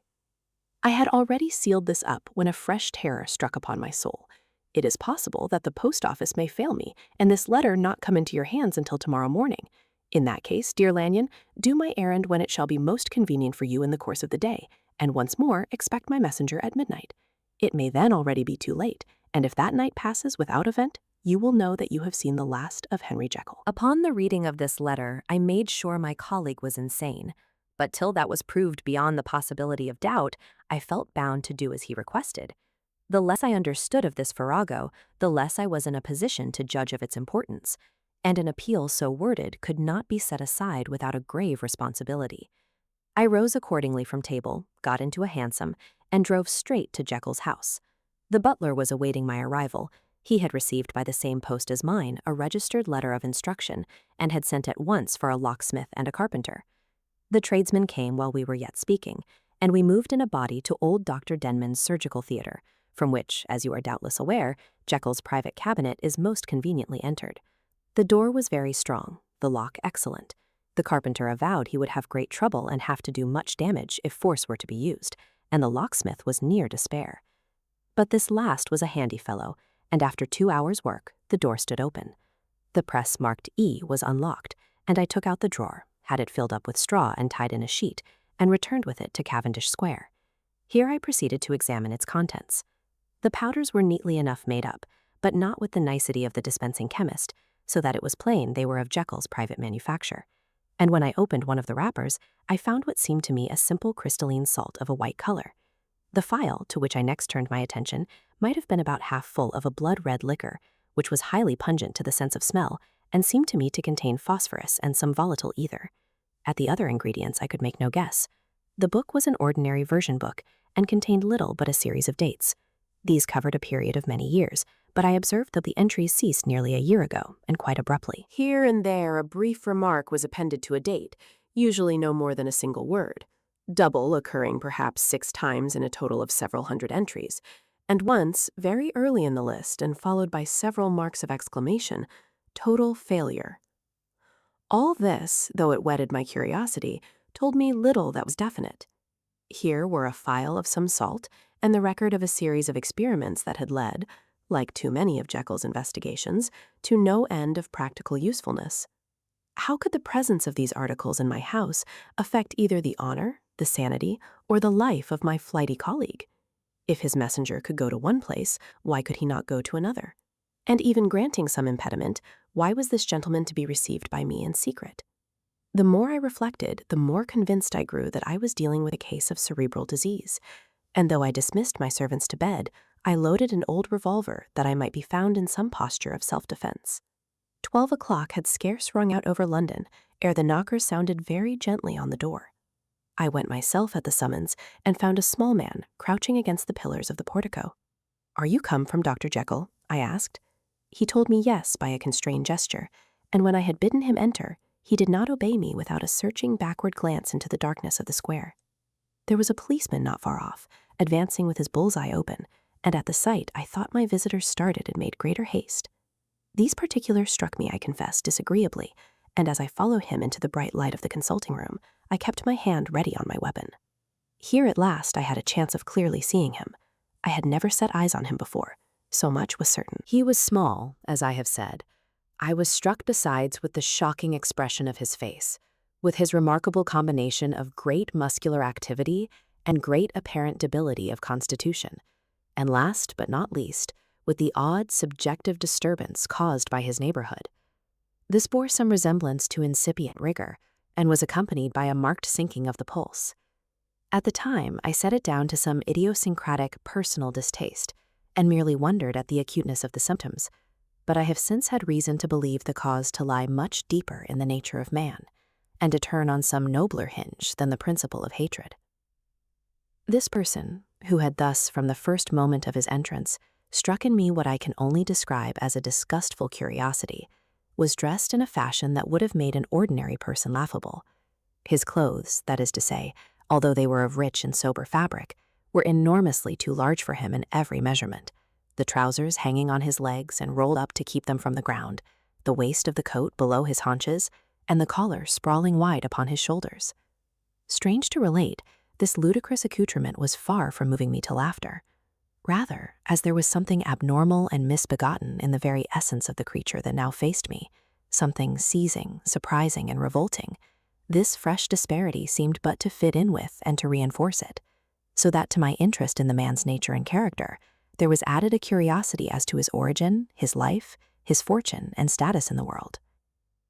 These observations, though they have taken so great a space to be set down in, were yet the work of a few seconds. My visitor was indeed on fire with somber excitement. "Have you got it?" he cried. "Have you got it?" And so lively was his impatience that he even laid his hand upon my arm and sought to shake me. I put him back, conscious at his touch of a certain icy pang along my blood. "Come, sir," said I, "you forget that I have not yet the pleasure of your acquaintance.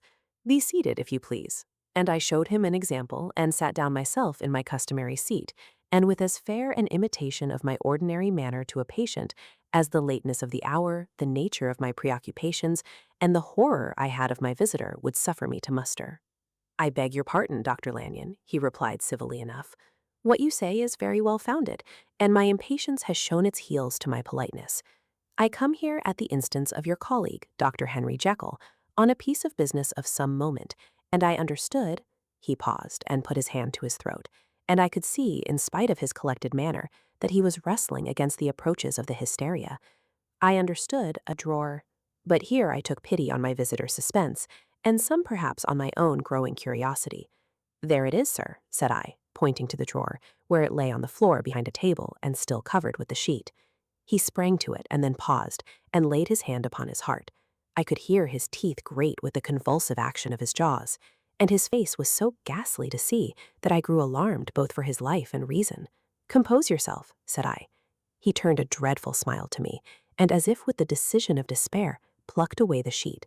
At sight of the contents, he uttered one loud sob of such immense relief that I sat petrified, and the next moment, in a voice that was already fairly well under control, "Have you a graduated class?" he asked. I rose from my place with something of an effort and gave him what he asked. He thanked me with a smiling nod, measured out a few minims of the red tincture, and added one of the powders. The mixture, which was at first of a reddish hue, began, in proportion as the crystals melted, to brighten in color, to effervesce audibly, and to throw off small fumes of vapor. Suddenly, and at the same moment, the ebullition ceased, and the compound changed to a dark purple, which faded again more slowly to a watery green. My visitor, who had watched these metamorphoses with a keen eye, smiled, set down the glass upon the table, and then turned and looked upon me with an air of scrutiny. "And now," said he, "to settle what remains. Will you be wise? Will you be guided? Will you suffer me to take this glass in my hand and to go forth from your house without further parley? Or has the greed of curiosity too much command of you? Think before you answer, for it shall be done as you decide. As you decide, you shall be left as you were before, and neither richer nor wiser, unless the sense of service rendered to a man in mortal distress may be counted as a kind of riches of the soul. Or, if you shall so prefer to choose, a new province of knowledge and new avenues to fame and power shall be laid open to you, here, in this room, upon the instant, and your sight shall be blasted by a prodigy to stagger the unbelief of Satan." "Sir," said I, affecting a coolness that I was far from truly possessing, "you speak enigmas, and you will perhaps not wonder that I hear you with no very strong impression of belief. But I have gone too far in the way of inexplicable services to pause before I see the end." "It is well," replied my visitor. "Lanyon, you remember your vows? What follows is under the seal of our profession. And now, you who have so long been bound to the most narrow and material views, you who have denied the virtue of transcendental medicine, you who have derided your superiors, behold," he put the glass to his lips and drank at one gulp. A cry followed. He reeled, staggered, clutched at the table and held on, staring with injected eyes, gasping with open mouth. And as I looked, there came, I thought, a change. He seemed to swell, his face became suddenly black, and the features seemed to melt and alter. And the next moment, I had sprung to my feet and leaped back against the wall, my arms raised to shield me from that prodigy, my mind submerged in terror. "Oh God!" I screamed, and "Oh God!" again and again, for there before my eyes, pale and shaken, and half fainting, and groping before him with his hands, like a man restored from death, there stood Henry Jekyll. What he told me in the next hour, I cannot bring my mind to set on paper. I saw what I saw, I heard what I heard, and my soul sickened at it. And yet now, when that sight has faded from my eyes, I ask myself if I believe it, and I cannot answer. My life is shaken to its roots. Sleep has left me, the deadliest terror sits by me at all hours of the day and night, and I feel that my days are numbered, and that I must die, and yet I shall die incredulous. As for the moral turpitude that man unveiled to me, even with tears of penitence, I cannot, even in memory, dwell on it without a start of horror. I will say but one thing, Utterson, and that, if you can bring your mind to credit it, will be more than enough. The creature who crept into my house that night was, on Jekyll's own confession, known by the name Hyde, and hunted for in every corner of the land as the murderer of Carew. Hasty Lanyon.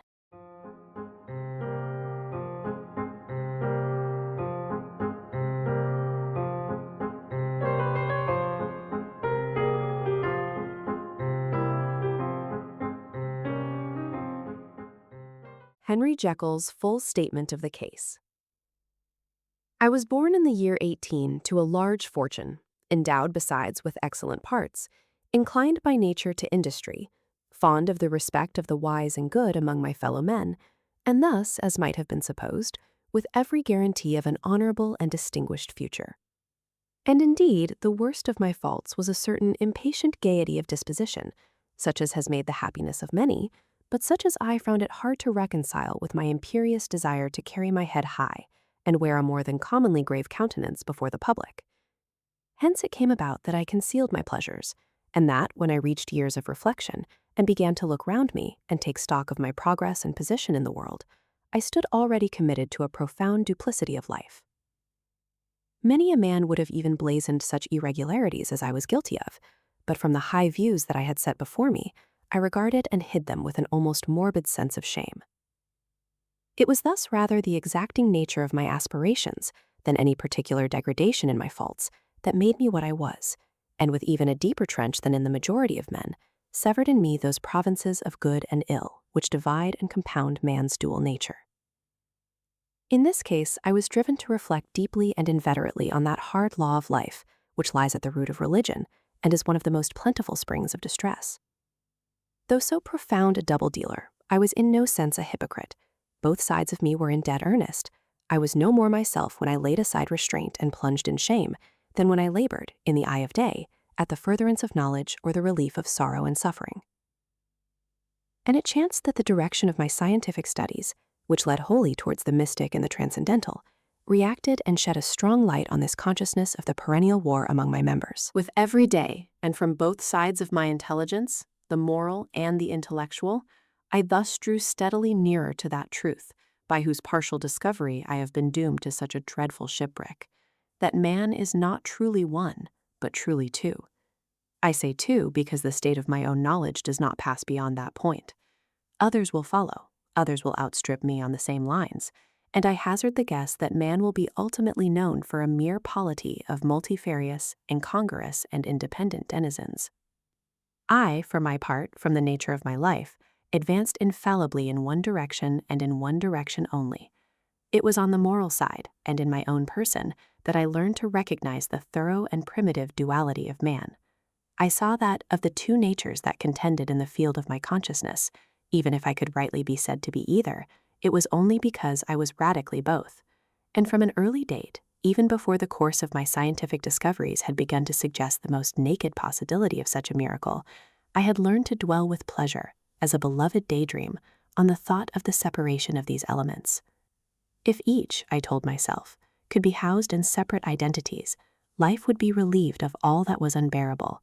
The unjust might go his way, delivered from the aspirations and remorse of his more upright twin, and the just could walk steadfastly and securely on his upward path, doing the good things in which he found his pleasure, and no longer exposed to disgrace and penitence by the hands of this extraneous evil.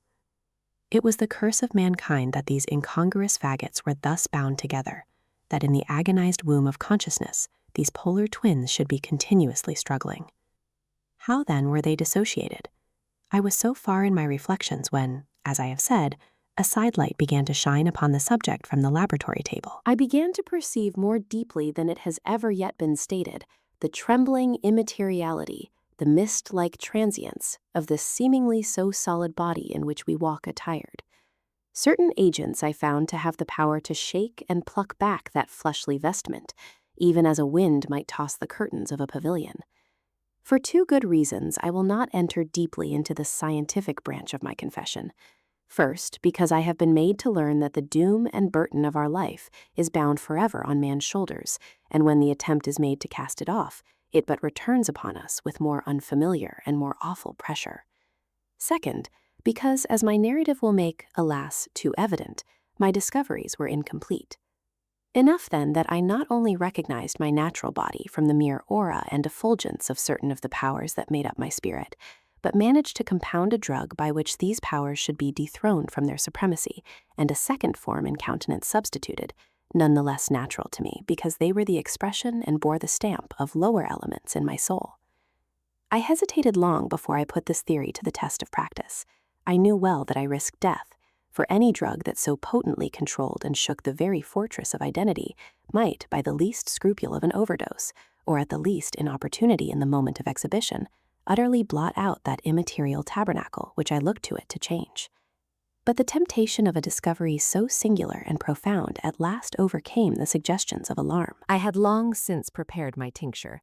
I purchased at once, from a firm of wholesale chemists, a large quantity of a particular salt which I knew, from my experiments, to be the last ingredient required, and late one accursed night I compounded the elements, watched them boil and smoke together in the glass, and when the ebullition had subsided, with a strong glow of courage, drank off the potion. The most racking pangs succeeded, a grinding in the bones, deadly nausea, and a horror of the spirit that cannot be exceeded at the hour of birth or death. Then these agonies began swiftly to subside, and I came to myself as if out of a great sickness. There was something strange in my sensations, something indescribably new, and from its very novelty, incredibly sweet. I felt younger, lighter, happier in body. Within, I was conscious of a heady recklessness, a current of disordered sensual images running like a mill race in my fancy, a solution of the bonds of obligation, an unknown but not an innocent freedom of the soul. I knew myself at the first breath of this new life to be more wicked, tenfold more wicked, sold a slave to my original evil, and the thought in that moment braced and delighted me like wine. I stretched out my hands, exulting in the freshness of these sensations, and in the act, I was suddenly aware that I had lost in stature. There was no mirror at that date in my room. That which stands beside me as I write was brought there later on, and for the very purpose of these transformations. The night, however, was far gone into the morning. The morning, black as it was nearly ripe for the conception of the day. The inmates of my house were locked in the most rigorous hours of slumber, and I determined, flushed as I was with hope and triumph, to venture in my new shape as far as to my bedroom. I crossed the yard, wherein the constellations looked down upon me. I could have thought, with wonder, the first creature of that sort that their unsleeping vigilance had yet disclosed to them. I stole through the corridors, a stranger in my own house, and coming to my room, I saw for the first time the appearance of Edward Hyde. I must here speak by theory alone, saying not that which I know, but that which I suppose to be most probable. The evil side of my nature, to which I had now transferred the stamping efficacy, was less robust and less developed than the good which I had just opposed. Again, in the course of my life, which had been, after all, 9/10 a life of effort, virtue, and control, it had been much less exercised and much less exhausted, and hence, as I think, it came about that Edward Hyde was so much smaller, slighter, and younger than Henry Jekyll. Even as good shone upon the countenance of the one, evil was written broadly and plainly on the face of the other. Evil, besides, which I must still believe to be the lethal side of man, had left on that body an imprint of deformity and decay. And yet when I looked upon that ugly idol in the glass, I was conscious of no repugnance, rather of a leap of welcome. This, too, was myself. It seemed natural and human. In my eyes, it bore a livelier image of the spirit. It seemed more express and single than the imperfect and divided countenance I had been hitherto accustomed to call mine. And in so far I was doubtless right. I have observed that when I wore the semblance of Edward Hyde, none could come near to me at first without a visible misgiving of the flesh. This, as I take it, was because all human beings, as we meet them, are commingled out of good and evil, and Edward Hyde, alone in the ranks of mankind, was pure evil. I lingered but a moment at the mirror. The second and conclusive experiment had yet to be attempted. It yet remained to be seen if I had lost my identity beyond redemption, and must flee before daylight from a house that was no longer mine. And hurrying back to my cabinet, I once more prepared and drank the cup, once more suffered the pangs of dissolution, and came to myself once more with the character, the stature, and the face of Henry Jekyll. That night I had come to the fatal crossroads. Had I approached my discovery in a more noble spirit, had I risked the experiment while under the empire of generous or pious aspirations, all must have been otherwise, and from these agonies of death and birth, I had come forth an angel instead of a fiend. The drug had no discriminating action. It was neither diabolical nor divine. It but shook the doors of the prison house of my disposition, and like the captives of Philippi, that which stood within ran forth. At that time my virtue slumbered, my evil, kept awake by ambition, was alert and swift to seize the occasion, and the thing that was projected was Edward Hyde. Hence, although I had now two characters as well as two appearances, one was wholly evil, and the other was still the old Henry Jekyll, that incongruous compound of whose reformation and improvement I had already learned to despair.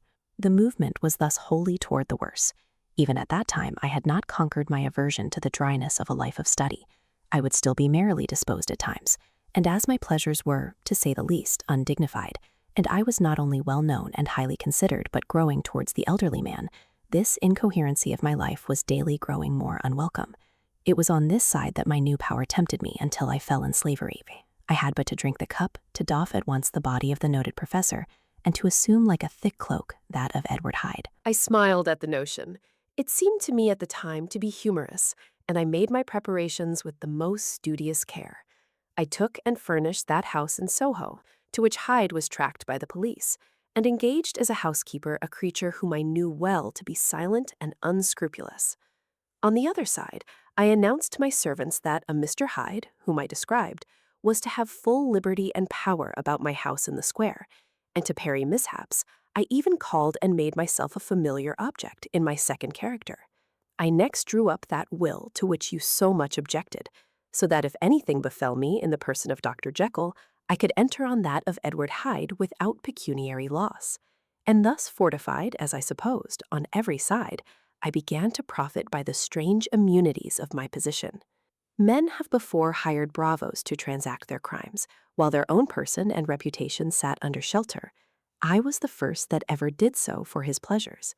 I was the first that could plod in the public eye with a load of genial respectability, and in a moment, like a schoolboy, strip off these lendings and spring headlong into the sea of liberty. But for me, in my impenetrable mantle, the safety was complete. Think of it, I did not even exist. Let me but escape into my laboratory door, give me but a second or two to mix and swallow the draught that I had always standing ready, and whatever he had done, Edward Hyde would pass away like the stain of breath upon a mirror, and there in his stead, quietly at home, trimming the midnight lamp in his study, a man who could afford to laugh at suspicion would be Henry Jekyll. The pleasures which I may haste to seek in my disguise were, as I have said, undignified. I would scarce use a harder term, but in the hands of Edward Hyde, they soon began to turn toward the monstrous. When I would come back from these excursions, I was often plunged into a kind of wonder at my vicarious depravity. This familiar that I called out of my own soul and sent forth alone to do his good pleasure was a being inherently malign and villainous, his every act and thought centered on self, drinking pleasure with bestial avidity from any degree of torture to another, relentless like a man of stone. Henry Jekyll stood at times aghast before the acts of Edward Hyde, but the situation was apart from ordinary laws, and insidiously relaxed the grasp of conscience. It was Hyde, after all, and Hyde alone, that was guilty. Jekyll was no worse. He woke again to his good qualities, seemingly unimpaired. He would even make haste, where it was possible, to undo the evil done by Hyde. And thus his conscience slumbered. Into the details of the infamy at which I thus connived, for even now I can scarce grant that I committed it, I have no design of entering. I mean but to point out the warnings and the successive steps with which my chastisement approached. I met with one accident, which, as it brought on no consequence, I shall no more than mention. An act of cruelty to a child aroused against me the anger of a passer-by, whom I recognized the other day in the person of your kinsman. The doctor and the child's family joined him. There were moments when I feared for my life, and at last, in order to pacify their too just resentment, Edward Hyde had to bring them to the door and pay them in a check drawn in the name of Henry Jekyll. But this danger was easily eliminated from the future by opening an account at another bank in the name of Edward Hyde himself, and when, by sloping my own hand backward, I had supplied my double with a signature, I thought I sat beyond the reach of fate. Some 2 months before the murder of Sir Danvers, I had been out for one of my adventures, had returned at a late hour, and woke the next day in bed with somewhat odd sensations. It was in vain I looked about me. In vain I saw the decent furniture and tall proportions of my room in the square. In vain that I recognized the pattern of the bed curtains and the design of the mahogany frame. Something still kept insisting that I was not where I was, that I had not wakened where I seemed to be, but in the little room in Soho where I was accustomed to sleep in the body of Edward Hyde. I smiled to myself, and in my psychological way, began lazily to inquire into the elements of this illusion, occasionally, even as I did so, dropping back into a comfortable morning doze. I was still so engaged when, in one of my more wakeful moments, my eyes fell upon my hand. Now, the hand of Henry Jekyll, as you have often remarked, was professional in shape and size. It was large, firm, white, and comely. But the hand which I now saw, clearly enough in the yellow light of a mid-London morning, lying half shut on the bedclothes, was lean, corded, knuckly, of a dusky pallor and thickly shaded with a swart growth of hair. It was the hand of Edward Hyde. I must have stared upon it for near half a minute, sunk as I was in the mere stupidity of wonder, before terror woke up in my breast as sudden and startling as the crash of cymbals, and bounding from my bed, I rushed to the mirror. At the sight that met my eyes, my blood was changed into something exquisitely thin and icy. Yes, I had gone to bed Henry Jekyll. I had awakened Edward Hyde. How was this to be explained, I asked myself, and then, with another bound of terror, how was it to be remedied? It was well on in the morning. The servants were up. All my drugs were in the cabinet. A long journey down 2 pair of stairs, through the back passage, across the open court, and through the anatomical theater from where I was then standing horror-struck. It might indeed be possible to cover my face, but of what use was that when I was unable to conceal the alteration in my stature? And then, with an overpowering sweetness of relief, it came back upon my mind that the servants were already used to the coming and going of my second self. I had soon dressed, as well as I was able, in clothes of my own size, had soon passed through the house, where Bradshaw stared and drew back at seeing Mr. Hyde at such an hour and in such a strange array, and 10 minutes later Dr. Jekyll had returned to his own shape and was sitting down, with a darkened brow, to make a feint of breakfasting. Small indeed was my appetite. This inexplicable incident, this reversal of my previous experience, seemed, like the Babylonian finger on the wall, to be spelling out the letters of my judgment, and I began to reflect more seriously than ever before on the issues and possibilities of my double existence. That part of me which I had the power of projecting had lately been much exercised and nourished. It had seemed to me of late as though the body of Edward Hyde had grown in stature, as though, when I wore that form, I were conscious of a more generous tide of blood, and I began to spy a danger that, if this were much prolonged, the balance of my nature might be permanently overthrown, the power of voluntary change be forfeited, and the character of Edward Hyde become irrevocably mine. The power of the drug had not been always equally displayed. Once, very early in my career, it had totally failed me. Since then, I had been obliged on more than one occasion to double, and once, with infinite risk of death, to treble the amount, and these rare uncertainties had cast hitherto the sole shadow on my contentment. Now, however, and in the light of that morning's accident, I was led to remark that whereas in the beginning the difficulty had been to throw off the body of Jekyll, it had of late gradually but decidedly transferred itself to the other side. All things, therefore, seemed to point to this, that I was slowly losing hold of my original and better self, and becoming slowly incorporated with my second and worse. Between these two, I now felt I had to choose. My two natures had memory in common, but all other faculties were most unequally shared between them. Jekyll, who was composite, now with the most sensitive apprehensions, now with a greedy gusto, projected and shared in the pleasures and adventures of Hyde, but Hyde was indifferent to Jekyll, or but remembered him as the mountain bandit remembers the cavern in which he conceals himself from pursuit. Jekyll had more than a father's interest, Hyde had more than a son's indifference. To cast in my lot with Jekyll was to die to those appetites which I had long secretly indulged, and had of late begun to pamper. To cast it in with Hyde was to die to 1,000 interests and aspirations, and to become at a blow and forever despised and friendless. The bargain might appear unequal, but there was still another consideration in the scales, for while Jekyll would suffer smartingly in the fires of abstinence, Hyde would be not even conscious of all that he had lost. Strange as my circumstances were, the terms of this debate are as old and commonplace as man. Much the same inducements and alarms cast the die for any tempted and trembling sinner, and it fell out with me, as it falls with so vast a majority of my fellows, that I chose the better part, and was found wanting in the strength to keep to it. Yes, I preferred the elderly and discontented doctor, surrounded by friends and cherishing honest hopes, and bade a resolute farewell to the liberty, the comparative youth, the light step, leaping impulses, and secret pleasures that I had enjoyed in the disguise of Hyde. I made this choice perhaps with some unconscious reservation, for I neither gave up the house in Soho nor destroyed the clothes of Edward Hyde, which still lay ready in my cabinet. For 2 months, however, I was true to my determination. For 2 months, I led a life of such severity as I had never before attained to, and enjoyed the compensations of an approving conscience. But time began at last to obliterate the freshness of my alarm. The praises of conscience began to grow into a thing of course. I began to be tortured with throes and longings as of Hyde struggling after freedom, and at last, in an hour of moral weakness, I once again compounded and swallowed the transforming draught. I do not suppose that, when a drunkard reasons with himself upon his vice, he is once out of 500 times affected by the dangers that he runs through his brutish physical insensibility. Neither had I, long as I had considered my position, made enough allowance for the complete moral insensibility and insensitive readiness to evil which were the leading characters of Edward Hyde. Yet it was by these that I was punished. My devil had been long caged. He came out roaring. I was conscious, even when I took the draught, of a more unbridled, a more furious propensity to ill. It must have been this, I suppose, that stirred in my soul that tempest of impatience with which I listened to the civilities of my unhappy victim.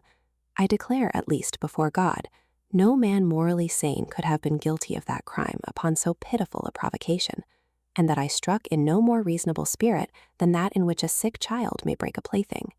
But I had voluntarily stripped myself of all those balancing instincts by which even the worst of us continues to walk with some degree of steadiness among temptations, and in my case, to be tempted, however slightly, was to fall. Instantly the spirit of hell awoke in me and raged. With a transport of glee, I mauled the unresisting body, tasting delight from every blow. And it was not till weariness had begun to succeed that I was suddenly, in the top fit of my delirium, struck through the heart by a cold thrill of terror. A mist dispersed.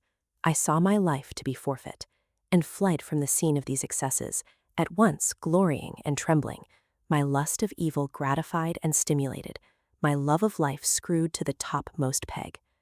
I ran to the house in Soho, and to make assurance doubly sure, destroyed my papers. Thence I set out through the lamplit streets, in the same divided ecstasy of mind, gloating on my crime, light-headedly devising others in the future, and yet still hastening and still hearkening in my wake for the steps of the avenger. Hyde had a song upon his lips as he compounded the draught, and as he drank it, pledged the dead man. The pangs of transformation had not done tearing him before Henry Jekyll, with streaming tears of gratitude and remorse, had fallen upon his knees and lifted his clasped hands to God. The veil of self-indulgence was rent from head to foot. I saw my life as a whole. I followed it up from the days of childhood, when I had walked with my father's hand, and through the self-denying toils of my professional life, to arrive again and again, with the same sense of unreality, at the damned horrors of the evening. I could have screamed aloud. I sought with tears and prayers to smother down the crowd of hideous images and sounds with which my memory swarmed against me. And still, between the petitions, the ugly face of my iniquity stared into my soul. As the acuteness of this remorse began to die away, it was succeeded by a sense of joy. The problem of my conduct was solved. Hyde was thenceforth impossible. Whether I would or not, I was now confined to the better part of my existence. And oh, how I rejoiced to think of it! With what willing humility I embraced anew the restrictions of natural life. With what sincere renunciation I locked the door by which I had so often gone and come, and ground the key under my heel. The next day came the news that the murder had not been overlooked, that the guilt of Hyde was patent to the world, and that the victim was a man high in public estimation. It was not only a crime, it had been a tragic folly. I think I was glad to know it. I think I was glad to have my better impulses thus buttressed and guarded by the terrors of the scaffold. Jekyll was now my city of refuge. Let but Hyde peep out an instant, and the hands of all men would be raised to take and slay him. I resolved in my future conduct to redeem the past, and I can say with honesty that my resolve was fruitful of some good. You know yourself how earnestly, in the last months of the last year, I labored to relieve suffering. You know that much was done for others, and that the days passed quietly, almost happily for myself. Nor can I truly say that I wearied of this beneficent and innocent life. I think instead that I daily enjoyed it more completely. But I was still cursed with my duality of purpose, and as the first edge of my penitence wore off, the lower side of me, so long indulged, so recently changed down, began to growl for license. Not that I dreamed of resuscitating Hyde. The bare idea of that would startle me to frenzy. No, It was in my own person that I was once more tempted to trifle with my conscience, and it was as an ordinary secret sinner that I at last fell before the assaults of temptation. There comes an end to all things. The most capacious measure is filled at last, and this brief condescension to my evil finally destroyed the balance of my soul. And yet I was not alarmed.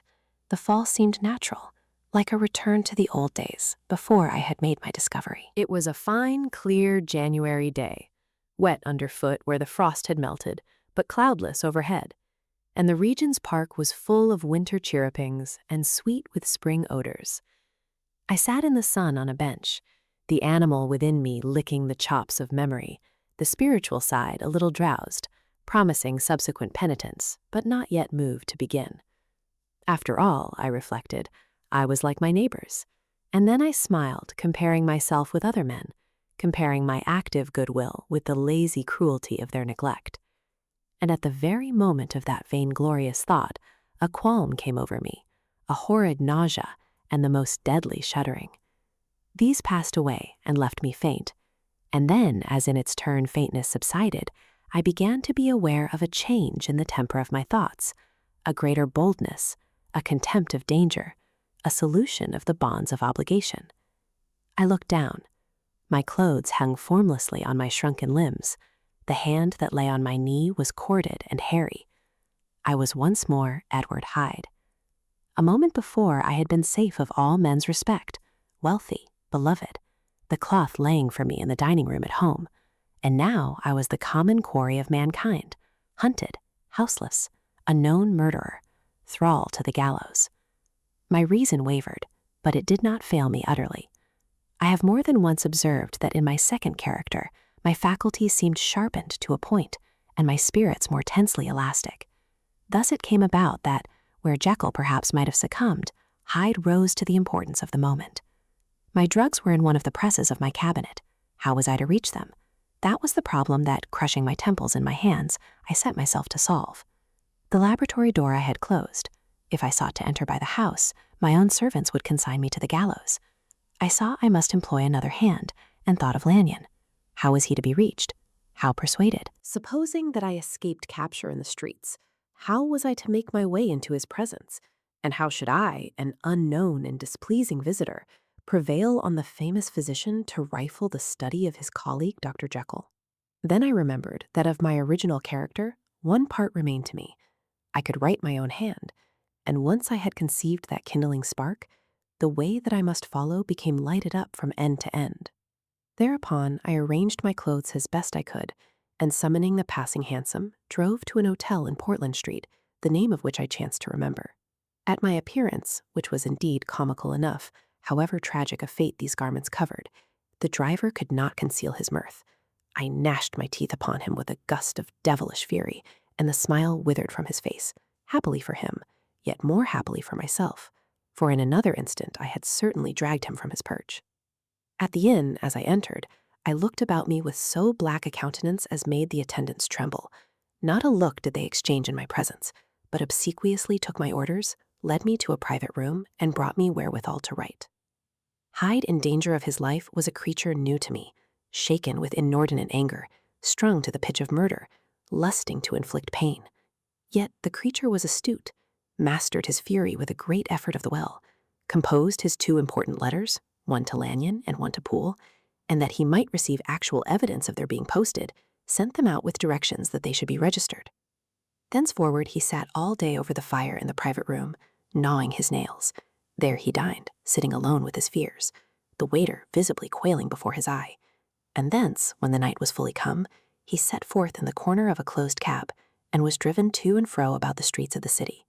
He, I say, I cannot say I. That child of hell had nothing human, nothing lived in him but fear and hatred, and when at last, thinking the driver had begun to grow suspicious, he discharged the cab and ventured on foot, attired in his misfitting clothes, an object marked out for observation, into the midst of the nocturnal passengers, these 2 base passions raged within him like a tempest.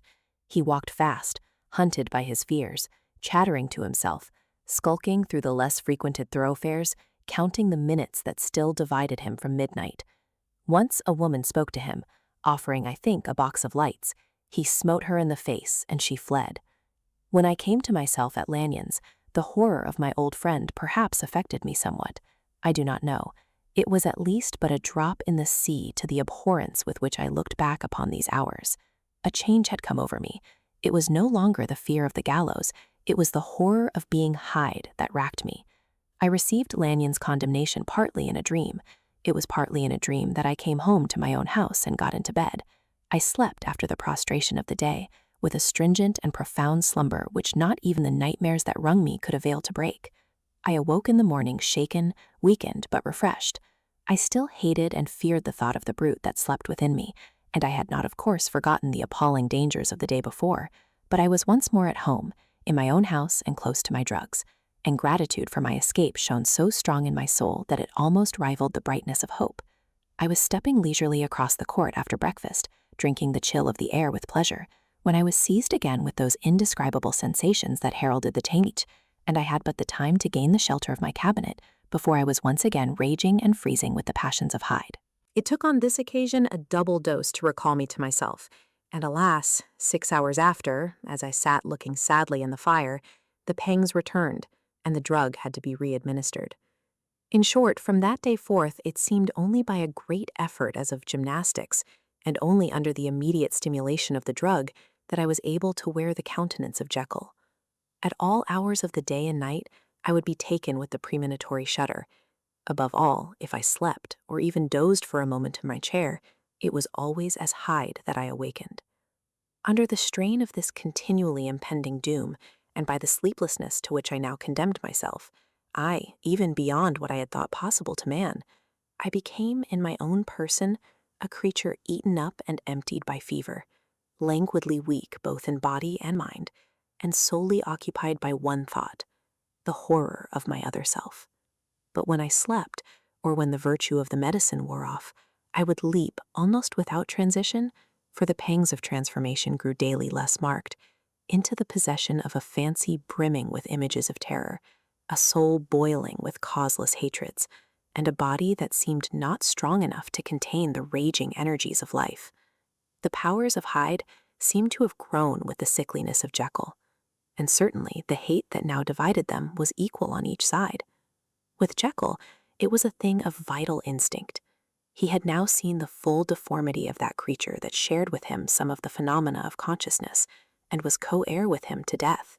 And beyond these links of community, which in themselves made the most poignant part of his distress, he thought of Hyde for all his energy of life as of something not only hellish but inorganic. This was the shocking thing, that the slime of the pit seemed to utter cries and voices, that the amorphous dust gesticulated and sinned, that what was dead and had no shape should usurp the offices of life. And this again, that insurgent horror was knit to him closer than a wife, closer than an eye, lay caged in his flesh, where he heard it mutter and felt it struggle to be born, and at every hour of weakness, and in the confidence of slumber, prevailed against him and deposed him out of life. The hatred of Hyde for Jekyll was of a different order. His terror of the gallows drove him continually to commit temporary suicide and return to his subordinate station of a part instead of a person. But he loathed the necessity, he loathed the despondency into which Jekyll was now fallen, and he resented the dislike with which he was himself regarded. Hence the ape-like tricks that he would play me, scrawling in my own hand blasphemies on the pages of my books, burning the letters and destroying the portrait of my father. And indeed, had it not been for his fear of death, he would long ago have ruined himself in order to involve me in the ruin. But his love of life is wonderful. I go further. I, who sicken and freeze at the mere thought of him, when I recall the abjection and passion of this attachment, and when I know how he fears my power to cut him off by suicide, I find it in my heart to pity him. It is useless, and the time awfully fails me, to prolong this description. No one has ever suffered such torments, let that suffice. And yet, even to these, habit brought not alleviation, but a certain callousness of soul, a certain acquiescence of despair, and my punishment might have gone on for years but for the last calamity which has now fallen, and which has finally severed me from my own face and nature. My provision of the salt, which had never been renewed since the date of the first experiment, began to run low. I sent out for a fresh supply and mixed the draught. The ebullition followed, and the first change of color, not the second. I drank it, and it was without efficiency. You will learn from Poole how I have had London ransacked. It was in vain, and I am now persuaded that my first supply was impure, and that it was that unknown impurity which lent efficacy to the draught. About a week has passed, and I am now finishing this statement under the influence of the last of the old powders, in the glass. Nor must I delay too long to bring my writing to an end, for if my narrative has hitherto escaped destruction, it has been by a combination of great prudence and great good luck. Should the throes of change take me in the act of writing it, Hyde will tear it in pieces. But if some time shall have elapsed after I have laid it by, his wonderful selfishness and circumscription to the moment will probably save it once again from the action of his ape-like spite. And indeed, the doom that is closing on us both has already changed and crushed him. Half an hour from now, when I shall again and forever re-endue that hated personality, I know how I shall sit shuddering and weeping in my chair, or continue with the most strained and fear-struck ecstasy of listening to pace up and down this room, my last earthly refuge, and give ear to every sound of menace. Will Hyde die upon the scaffold, or will he find courage to release himself at the last moment? God knows. I am careless. This is my true hour of death, and what is to follow concerns another than myself. Here then, as I lay down the pen and proceed to seal up my confession, I bring the life of that unhappy Henry Jekyll to an end.